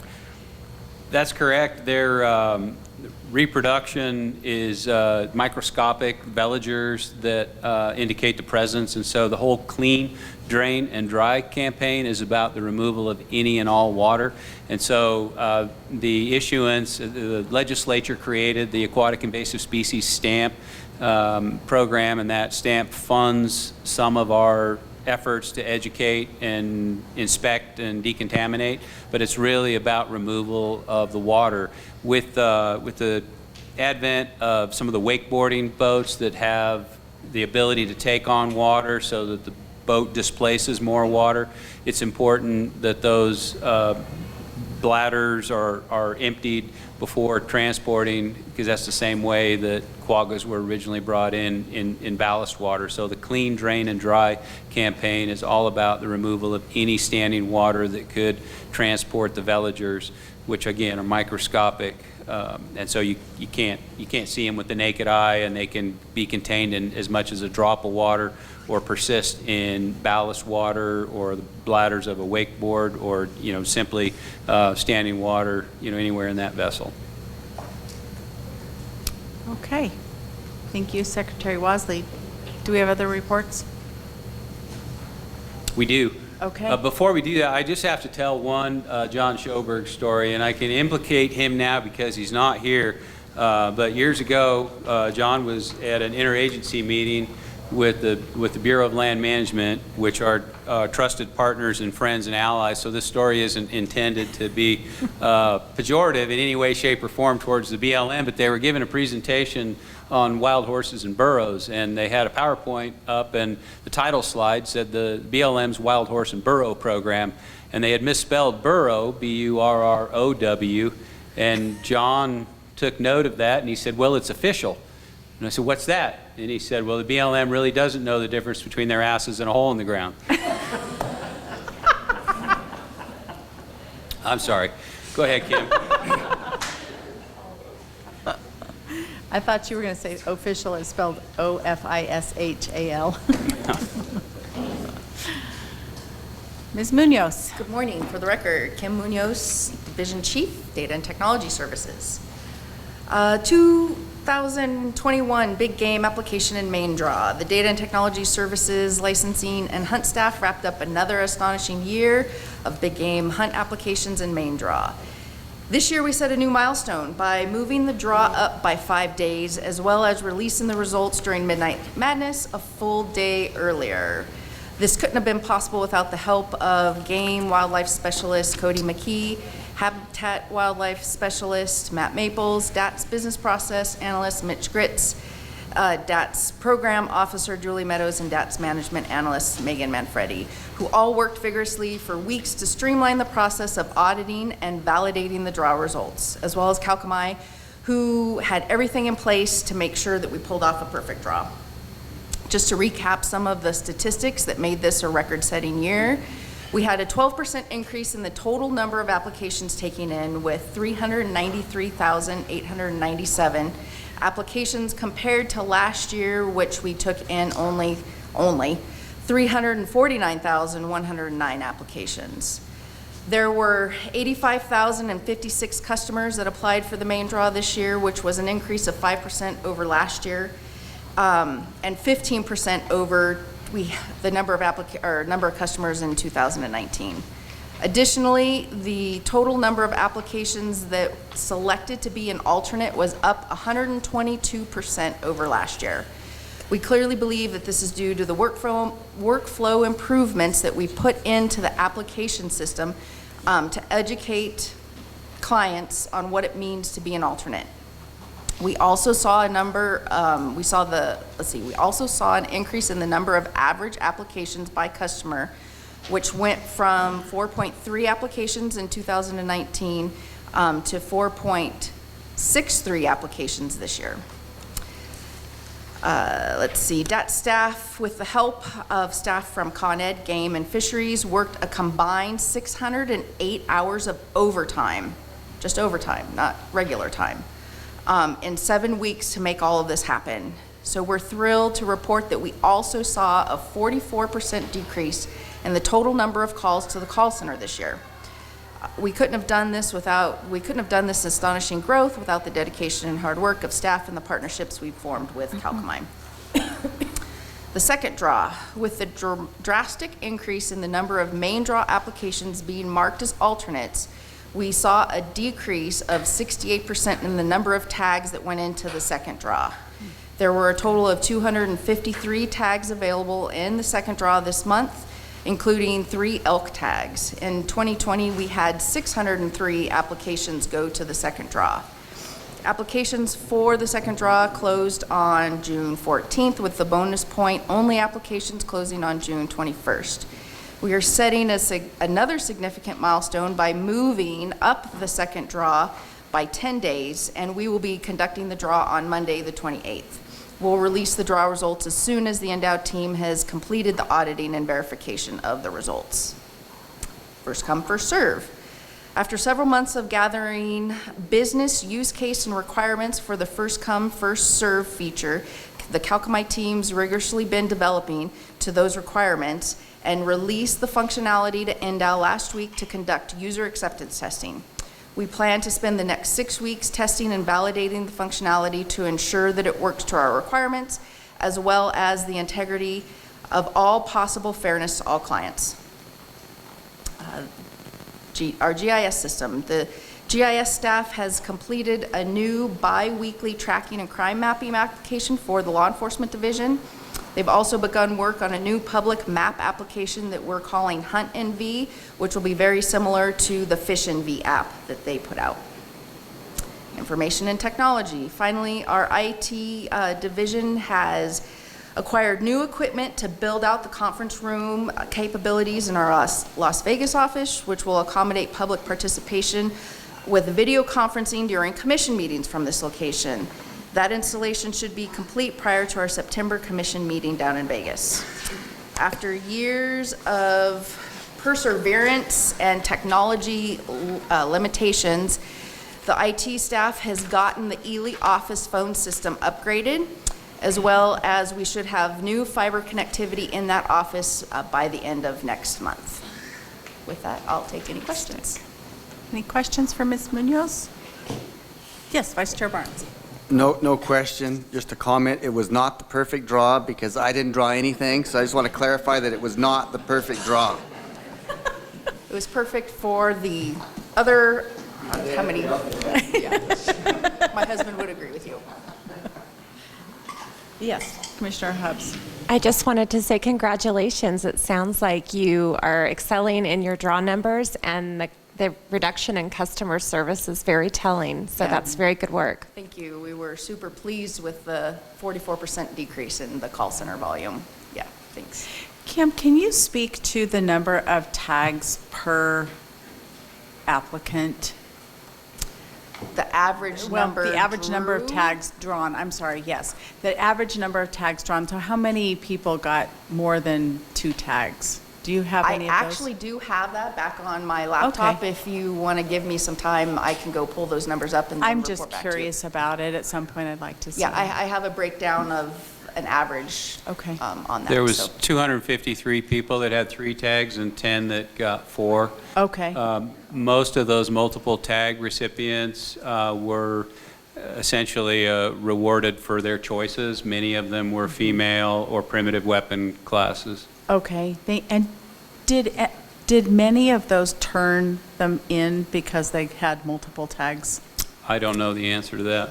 We had 190 tags returned during the 7-day electronic return period. So Okay. within the 7 days after the draw is released, you can electronically return your tag. We don't start fulfilling until after that period is done. The vast majority of those that were electronically returned did go to alternates. That's why we saw the number in the second draw down so significantly. Okay. Thank you. That's what I was looking for. Commissioner McNinch. Thank you, Madam Chair. And I did have a couple of folks comment to me. I did receive one phone call and then just outside of, just in the public, expressed concern over people drawing multiple tags. And, I appreciate Secretary Wassley's comment that, people are, a lot of people are rewarded for, they're not being too choosy. They just want the opportunity to hunt. And I think it's real important to remember that some people choose that over quality and, a big buck or something, so they're not just putting in for one area. It's probably worth having that conversation at some point. We're dealing with a wide range of people with a wide range of appetites for what they want to do and how they want to do it. And we're seeing the results of that show up in some cases with multiple tags being issued to people. But the other thing to note is that you guys are swimming upstream. I mean, the numbers are unbelievable. Those increases to sustain year after year, it's like, where's the top? Where's it? Those are impressive numbers, and the fact that you guys are making improvements while dealing with more and more and more. I know it's the system, but you guys are still, receiving the phone calls, and you still get that.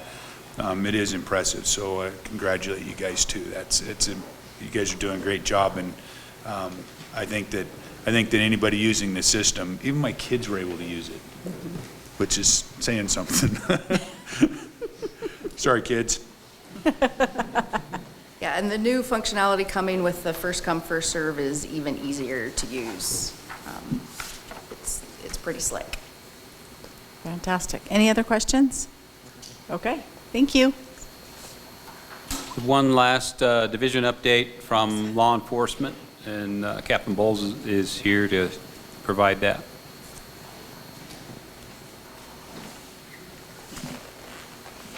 Good morning, Commission. And Madam Chair, I'm, for the record, Captain Brian Bowles.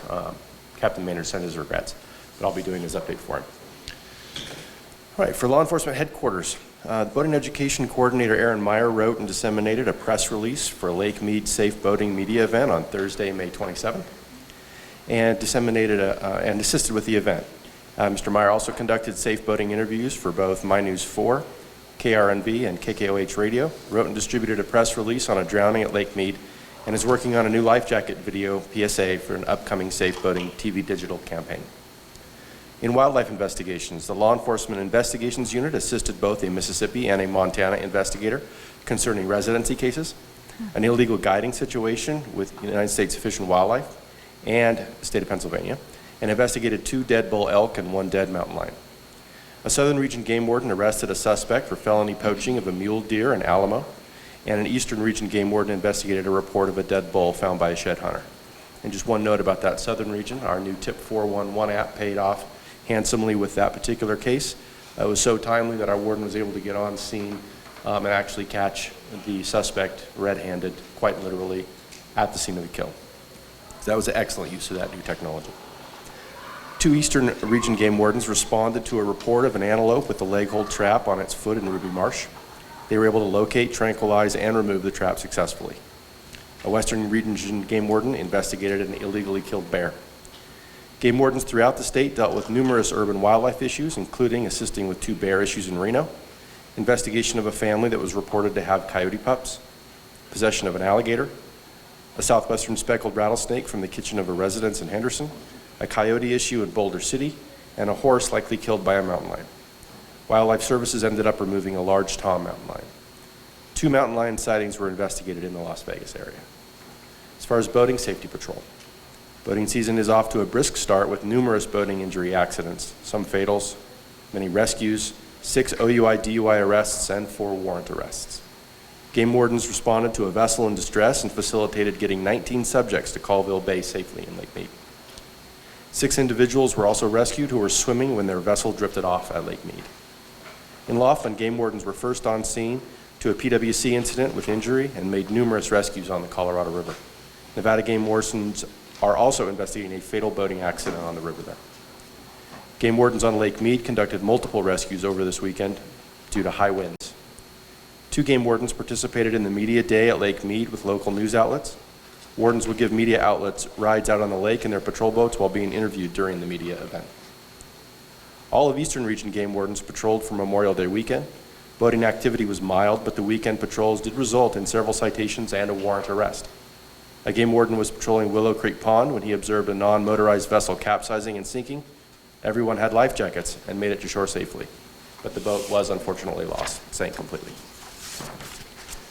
Western Region game wardens rescued 1 personal watercraft, PWCN operator, from a swamped vessel, rescued 3 juveniles that drifted into the lake far from their camp on a pool toy, investigated a boat accident with injury that completely severed an Achilles tendon, broke the ankle, foot, and caused a skin laceration from rope tension with a prop injury.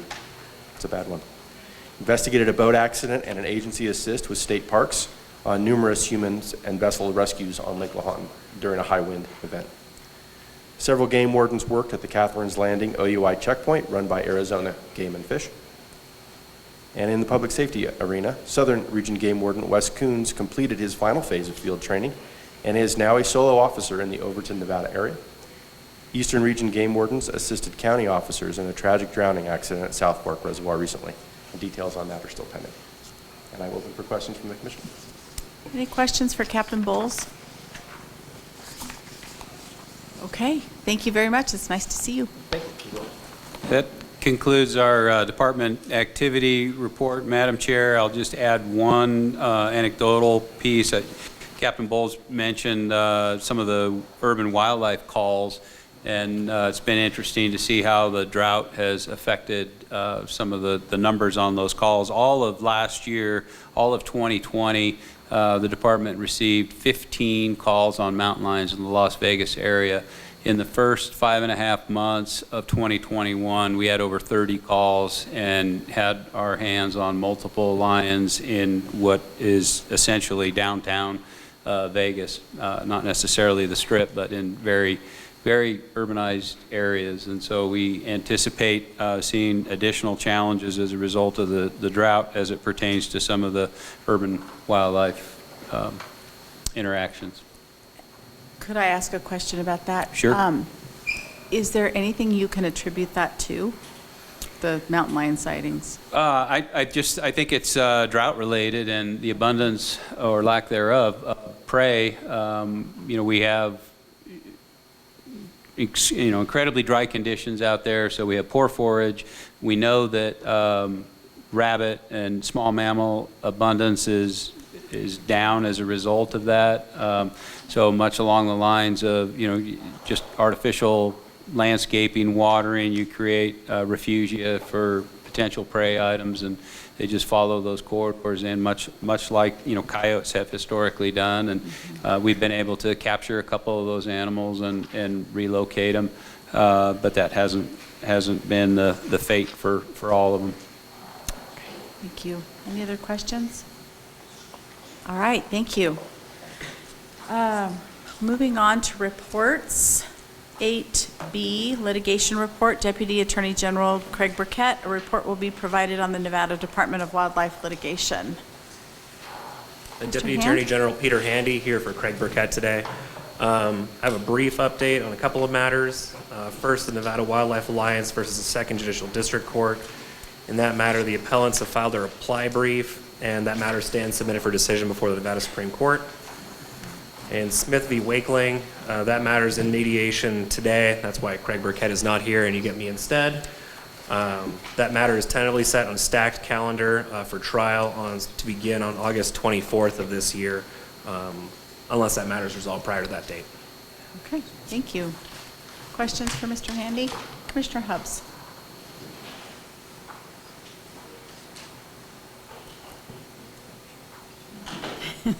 There it goes.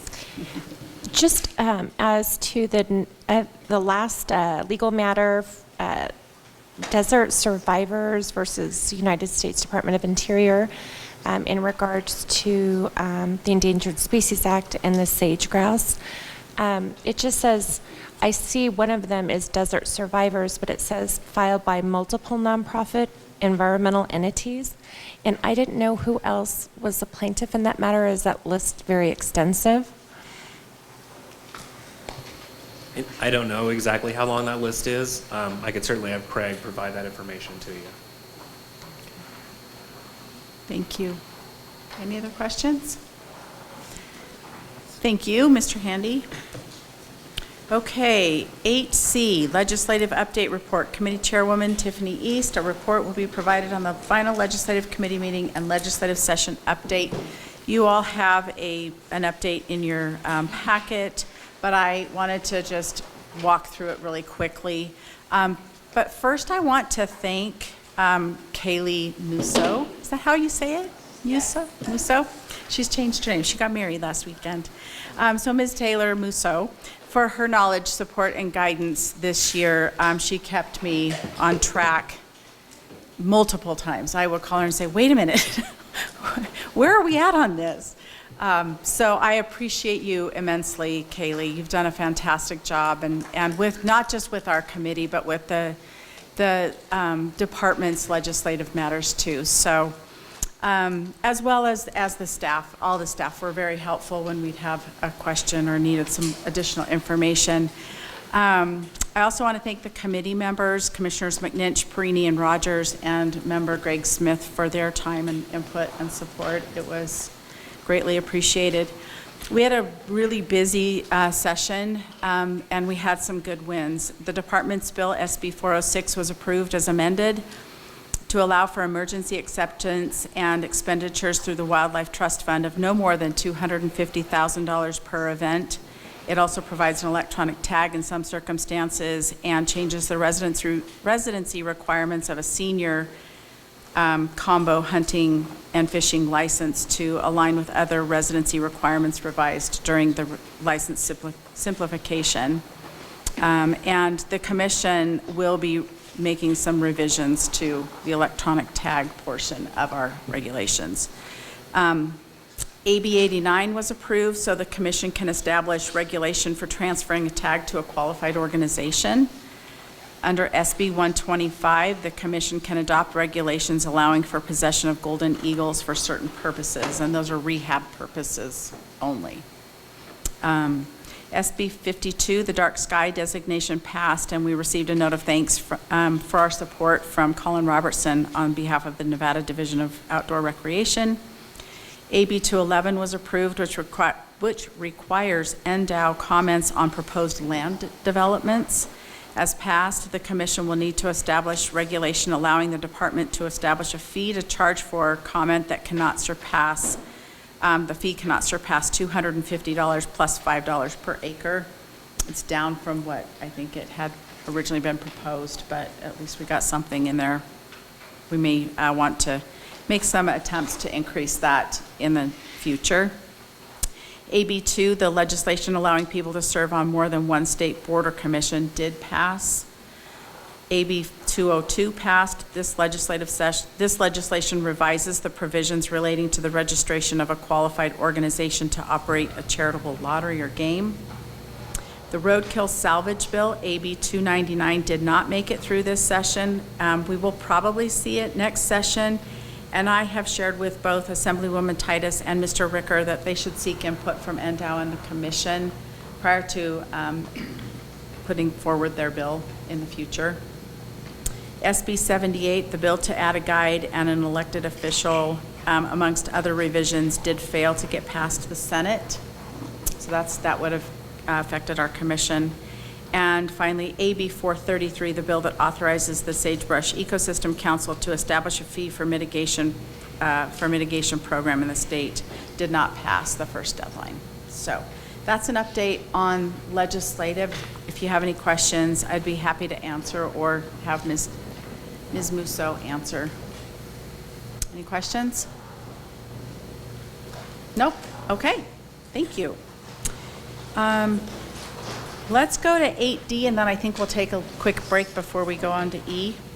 So 8D, Recovering America's Wildlife Act, Secretary Wasley and Wildlife Diversity Division Administrator Jen Newmark, informational. An update will be provided, and Recovering America's Wildlife Act, H.R. 2773, a bipartisan act that, if passed, would provide up to $1.3 billion in funding to fully conserve species of greatest conservation need and fully implement the state wildlife action plans.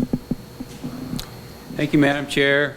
This is mainly on the agenda today because at the May meeting, we mentioned that this had been reintroduced on Earth Day in this Congress, and there was a request for an update, and I'd like to maybe just give a quick introduction and then let Wildlife Diversity Division Administrator Jen Newmark provide some more detailed specifics. But this originally, the whole concept for this bill came out of a blue ribbon panel effort that was co-chaired by the owner and founder of Bass Pro Shops, Cabela's, and now Sportsman Warehouse, Johnny Morris, and former Wyoming Governor Dave Friedenthal, with 26 business and conservation leaders. And really what they were trying to do was have dedicated, predictable, committed funding to fund conservation activities through state wildlife agencies. It's been probably about 5 years. This was 2015, 2016. It's been 5 years, going on 6 since the inception of this effort. And what it resulted in is the idea that it would take about $1.3 billion nationally to implement 75% of the state's wildlife action plan, with the remaining 25% being the burden of the states. So there's been a number of different versions of this bill introduced. The current version is what Division Administrator Newmark will go into a little bit. But I just want to point out many of the challenges that we're dealing with right now. Right now we have a catastrophic drought that's affecting desert bighorn sheep. We heard about water hauls. This funding would bring roughly $24 million a year, as it's currently introduced, $24 million a year to the Nevada Department of Wildlife, and require an additional $8 million in match. So it would be a total of $32 million. That money could be used for any species that's covered in the State Wildlife Action Plan. Presently, desert bighorn sheep are in there. We're talking about those water hauls. We're talking about the effects of drought. We're also, we just stood up a mule deer enhancement program, and we're talking about habitat treatment. We're talking about management. Mule deer are a species in the Nevada State Wildlife Action Plan. This could be a significant source of funding to take care of, right now, 256 different species that include desert bighorn sheep, mule deer, sage grouse, Lahontan cutthroat trout, pygmy rabbit, and a whole host of others that we've heard about today and at other points in time. We also have 22 habitat types in our State Wildlife Action Plan, and this would provide funding to do habitat work or protection in those areas. It can be used in a law enforcement capacity as it pertains to any species or habitat addressed in the State Wildlife Action Plan. Up to 15% can be used for education or access issues.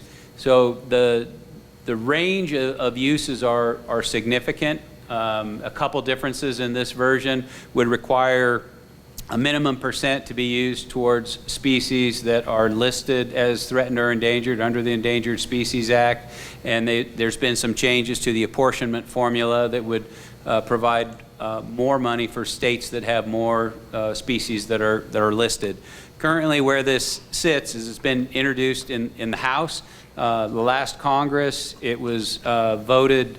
I think the vote was something like 27-3 out of the House Natural Resources Committee, and a similar proportion in support out of the House from the floor. It was never introduced in the Senate last time, but it is bipartisan. The two bill sponsors, there's a Republican from Nebraska, Jeff Fortenberry, and a Democrat from Michigan, Debbie Dingell. And so it is broadly supported, bipartisan in nature.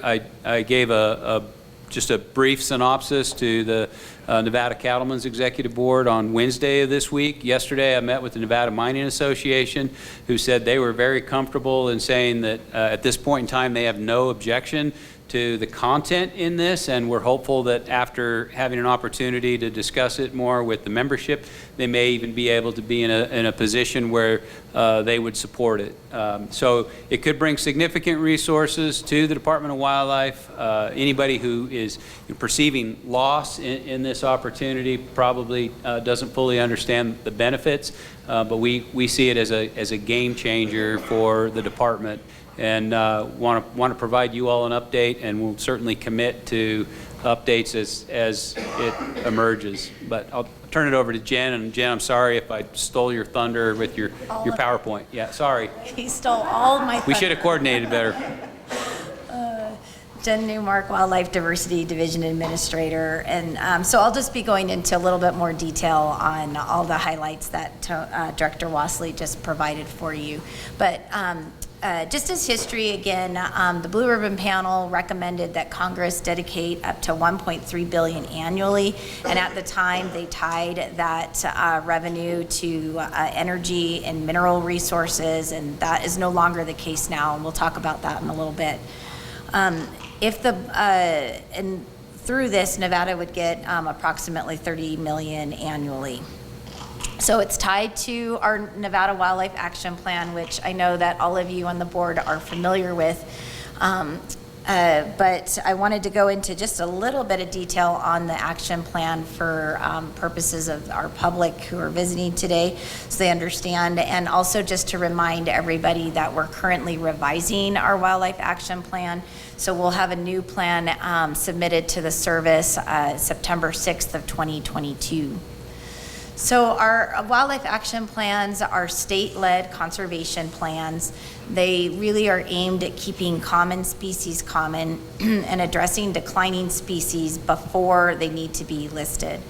They're meant to be proactive rather than reactive, and they're really built around collaboration and partnerships. So our current plan, which was approved in 2012, was developed with several state and federal agency partners, with non-governmental organizations, and with the public participating at every step.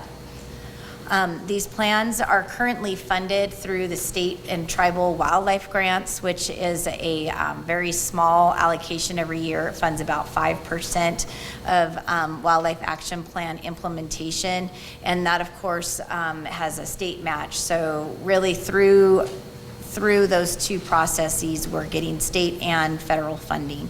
And then, of course, the goal is to protect our wildlife for future generations of Nevadans.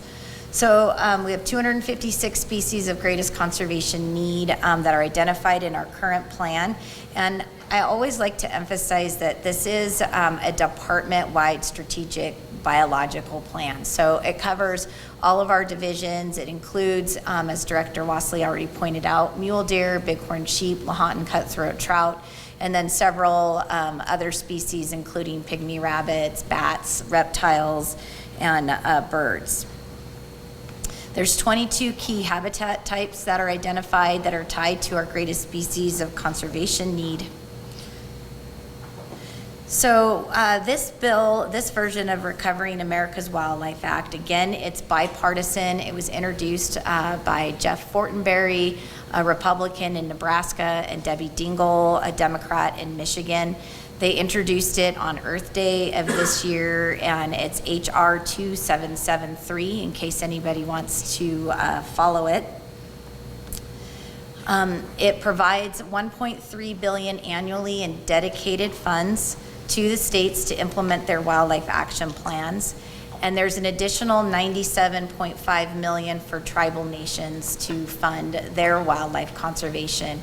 And I don't think I'm misspeaking when I say this, but I don't think that ever in history has there been a dedicated source of funding for tribes to manage their wildlife. So this is a really important piece for them. As Director Wassley already mentioned, it can fund law enforcement activity, and it's an unlimited amount for enforcement and protection of wildlife action plan activities. Up to 15% can be spent for wildlife conservation education and recreation. Of course, it covers conservation and management of our 256 species and 22 key habitat types. And it has a minimum of 15% that must be spent on recovering threatened and endangered species within our state. So currently through, just to give you a frame of reference, our state and tribal wildlife grants give us about $880,000 on the average every year in Nevada, and we would be increasing that to approximately $30 million. A couple of just key changes in the current bill from the last bill in the last session of Congress. Much of these changes came out of the discussion that happened at the House Natural Resource Committee. There was some concern about threatened and endangered species, so they have changed the allocation formula to include consideration of the number of listed species that occur within the state or the territory. And that was important for a lot of our island and territories because they have a high proportion of threatened and endangered species, but very small land masses. Again, there's a $97.5 million annually for our tribal partners. This bill explicitly includes plants as eligible for funding if they are included in a state wildlife action plan. And then the source of revenue is the general U.S. Treasury Fund. So they have removed the specification of resources and minerals and allowed Congress to apply funding from whatever program they see fit. They've added a competitive innovative grants program. They've increased the frequency of reporting and accountability, so there was some concern from some members of Congress that this would be basically a dedicated funding source with no accountability. So now we will be reporting in every 3 years when this is passed.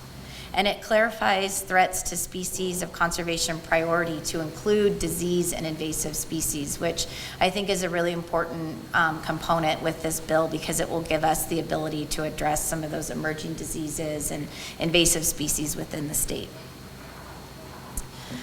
This whole effort has always been built around partnerships from the Blue Ribbon Panel to now.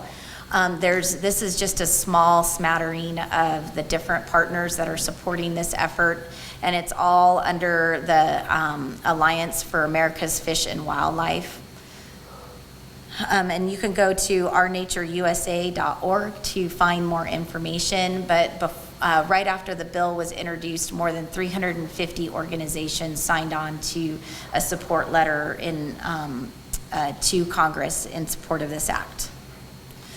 So just a few moments to reflect on Nevada support. Both the 79th and 80th legislative session passed resolutions in support.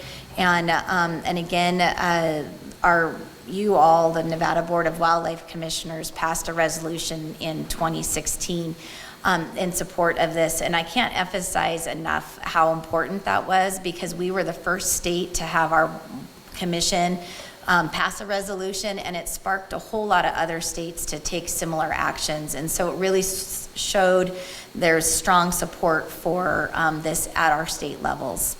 We also had Governor Sisolak write a letter last year in support. And as we move forward with this bill, we'll be continuing to build support within the House. This week was the National Fly-In Week, so we've been meeting with, all of the states have been meeting with their congressional representatives to discuss this bill and ask for co-sponsorship. There's 65 co-sponsors on the bill as of yesterday, and we just got word this morning that Congressman Horsford will be co-sponsoring in the next few days. We'll be working on a companion bill in the Senate, and there's some champions that have been lined up, and so hopefully they're going to lock that in soon, and we'll see something very similar to the House version. And with that, that's all I have, but I'm happy to answer any questions. Thank you. Any questions for Ms. Newmark or Secretary Wosley? Commissioner McNinch. You guys know it was coming. Thank you, Jennifer, Jen. That's,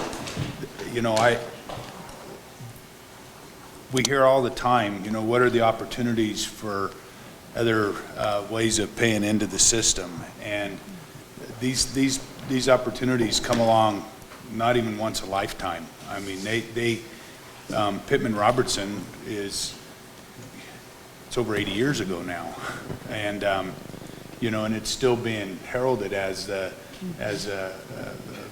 real innovative, very sustained method of funding wildlife and conservation activities in the country, and there really hasn't been much since. And so these things come along once in not even a lifetime, not even in a generation. I mean, they are truly unique opportunities, and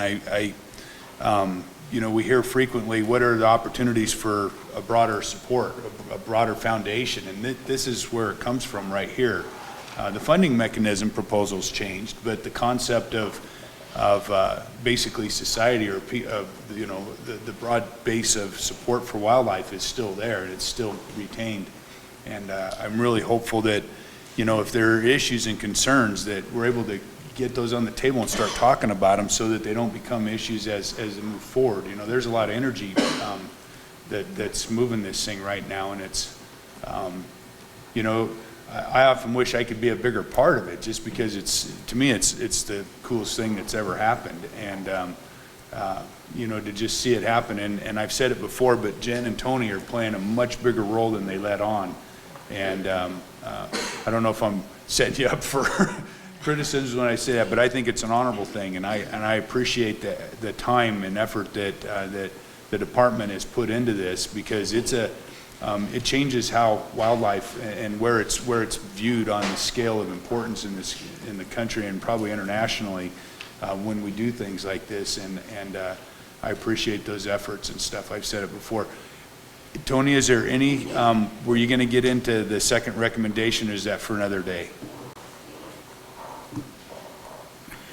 That's probably for another day. The second recommendation that Dave is referencing that came out of the Blue Ribbon panel was just recognizing the changing views relative to wildlife, and it's really the relevancy piece that we've talked about a little bit. But this is really the focus here. But we can do that at some future point if there's a desire. Yes, please, if we could. And the reason I bring it up, I agree, another day's important, but this is kind of my point to my comments earlier today, is that we're living that now.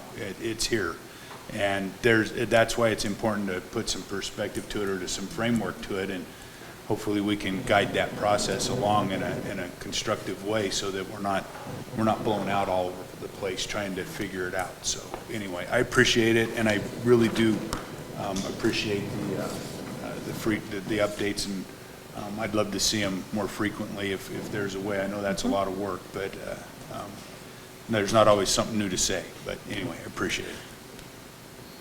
Yeah, Madam Chair, if I might, we can simply add this into the department activity report under the director's office, and just keep the commission apprised of any amendments or any challenges. And I mean, there's a lot of opportunity here in private lands. I think one of the concerns that was raised at the cattlemen's meeting was, could this provide a war chest for acquisition, by the department? And it's not the department's desire to be in land ownership or be a land baron or put anybody out of business. We'd never thought about this as, that as a potential, threat or fear. When you look at funding nationally, and you look at all the private land states, there's probably a need in some states to set aside to acquire some properties or some habitat types for species in some northeastern states, for example. So Nevada's unique in our land ownership, and we don't see this as a war chest for acquisition at all. But there are some really unique opportunities in here to do enhancements on private lands with no strings attached, no access requirements. So for those species and those habitat types that exist on private lands, and we already have a pretty innovative relationship with the mining industry as one of the largest private landowners in the state, where we don't have the same regulatory burdens of NEPA, and can allow for some creative and flexible management to the betterment of conservation. And so with this, kind of on the horizon, I've had conversations with the forest and the BLM about NEPA, and about, hey, this could be coming your way. What do we need to do to streamline some NEPA so that we can get money on the ground quicker and we don't find ourselves with a bunch of money? But in the short term, it's going to provide some significant opportunity to do work on private lands. And that's real important, and I know that that's been an issue with the cattlemen, is that potential war chest. I know it's a big concern, and it does open the door for agreements and things that there just haven't been the resources to do, or it hasn't been part of major conversations because there hasn't been the resources to have those conversations. But maybe that opens the door for, you mentioned kind of corridors, and maybe there's agreement opportunities that for those that want to take place or work on private lands. There's a lot of opportunity here. And breaking those walls down with some positive activities and having the resources to do it is just, it could change the whole way we deal with wildlife. It's real positive. Okay. Any other questions? Commissioner Hubbs. Just from a federal perspective, it's been a really hard, we just had a change of administration, and then we've had the pandemic, and we've had to get out pandemic relief to kind of keep the economy afloat. And now what I hear more often than not is just from a basic news perspective, is the infrastructure legislation that they want to get out. I haven't really ever heard of this. I've been keeping my feelers out. I've seen it a little bit on social media.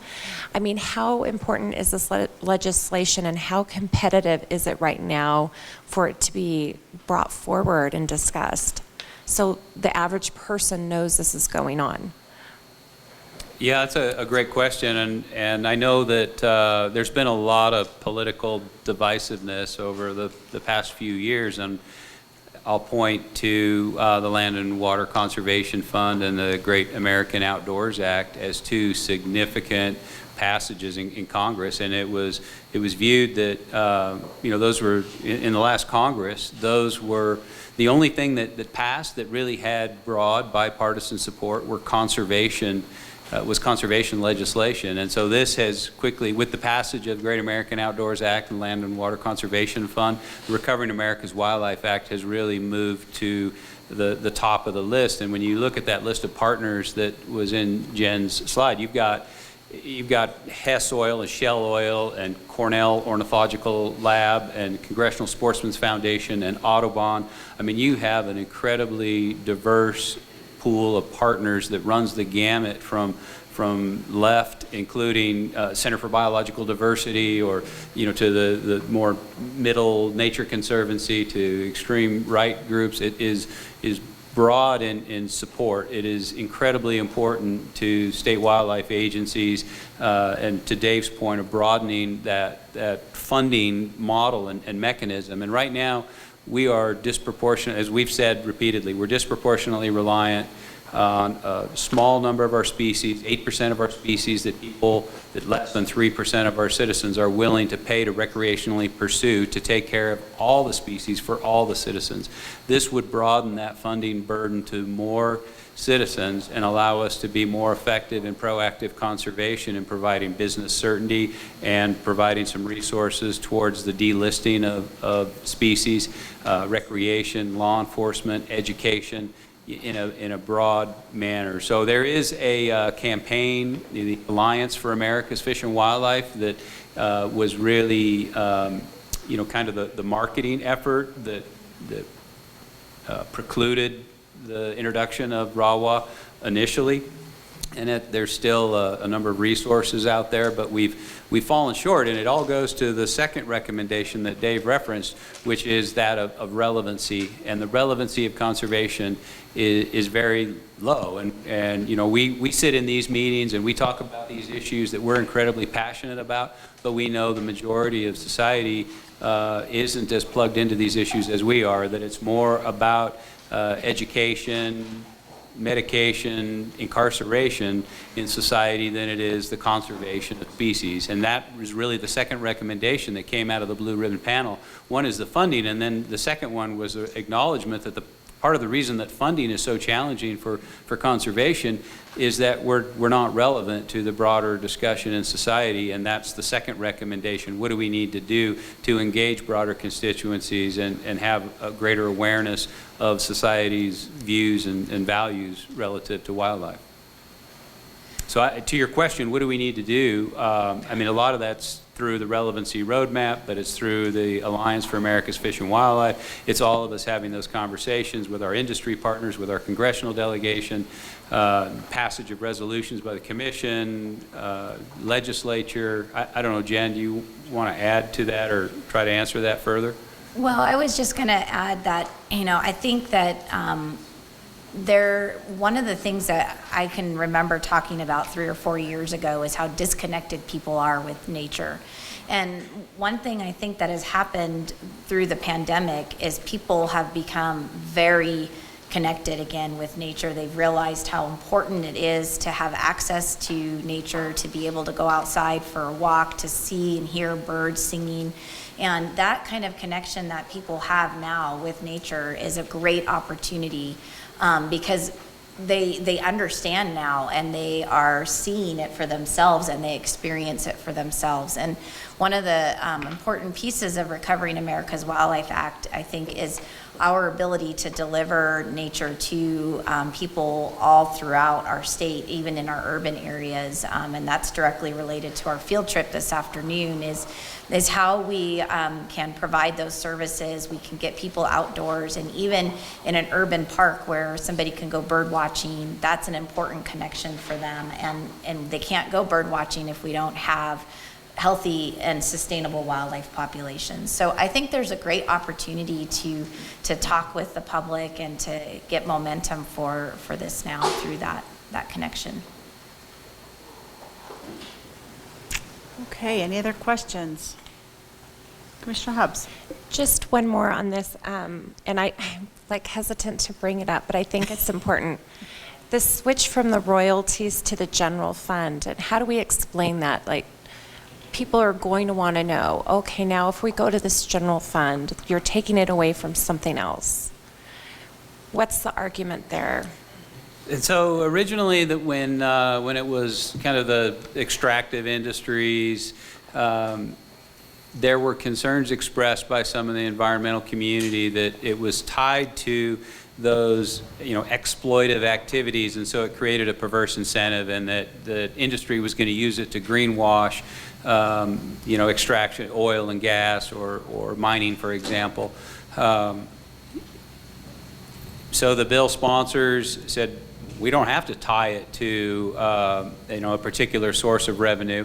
That actually created, the same question about offsets. Well, but if you look at the general treasury, and I can't remember what those numbers were, but if you look at 1.3 billion as a percentage of the general treasury that is a majority of citizen taxpayers, but there's some corporate taxes in there as well, it's a fraction of a percent. And so that offset argument is always going to be there, but it's there regardless, and the conservation needs, aren't going to go away.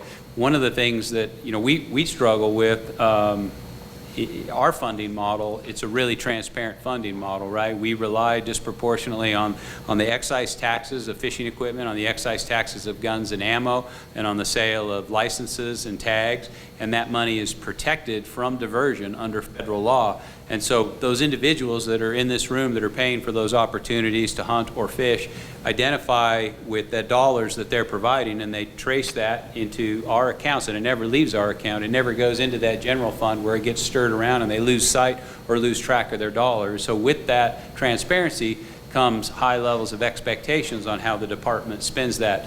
Similarly, if it was tied to, those extractive uses, then you could potentially have, Shell Oil and Hess Oil or mining company X, Y, or Z say, that's my money and I don't agree with it being spent that way, or I don't agree with it being spent that way. But with the general treasury, all those dollars being mixed up, some going to healthcare, some going to education, some going to corrections, some may as well go to conservation for the benefit of all society who hasn't really been paying their share historically. Okay, thank you. It is almost 11:30. Let's take a 15-minute break and we'll come back for 8E. So let's come back at 11:45.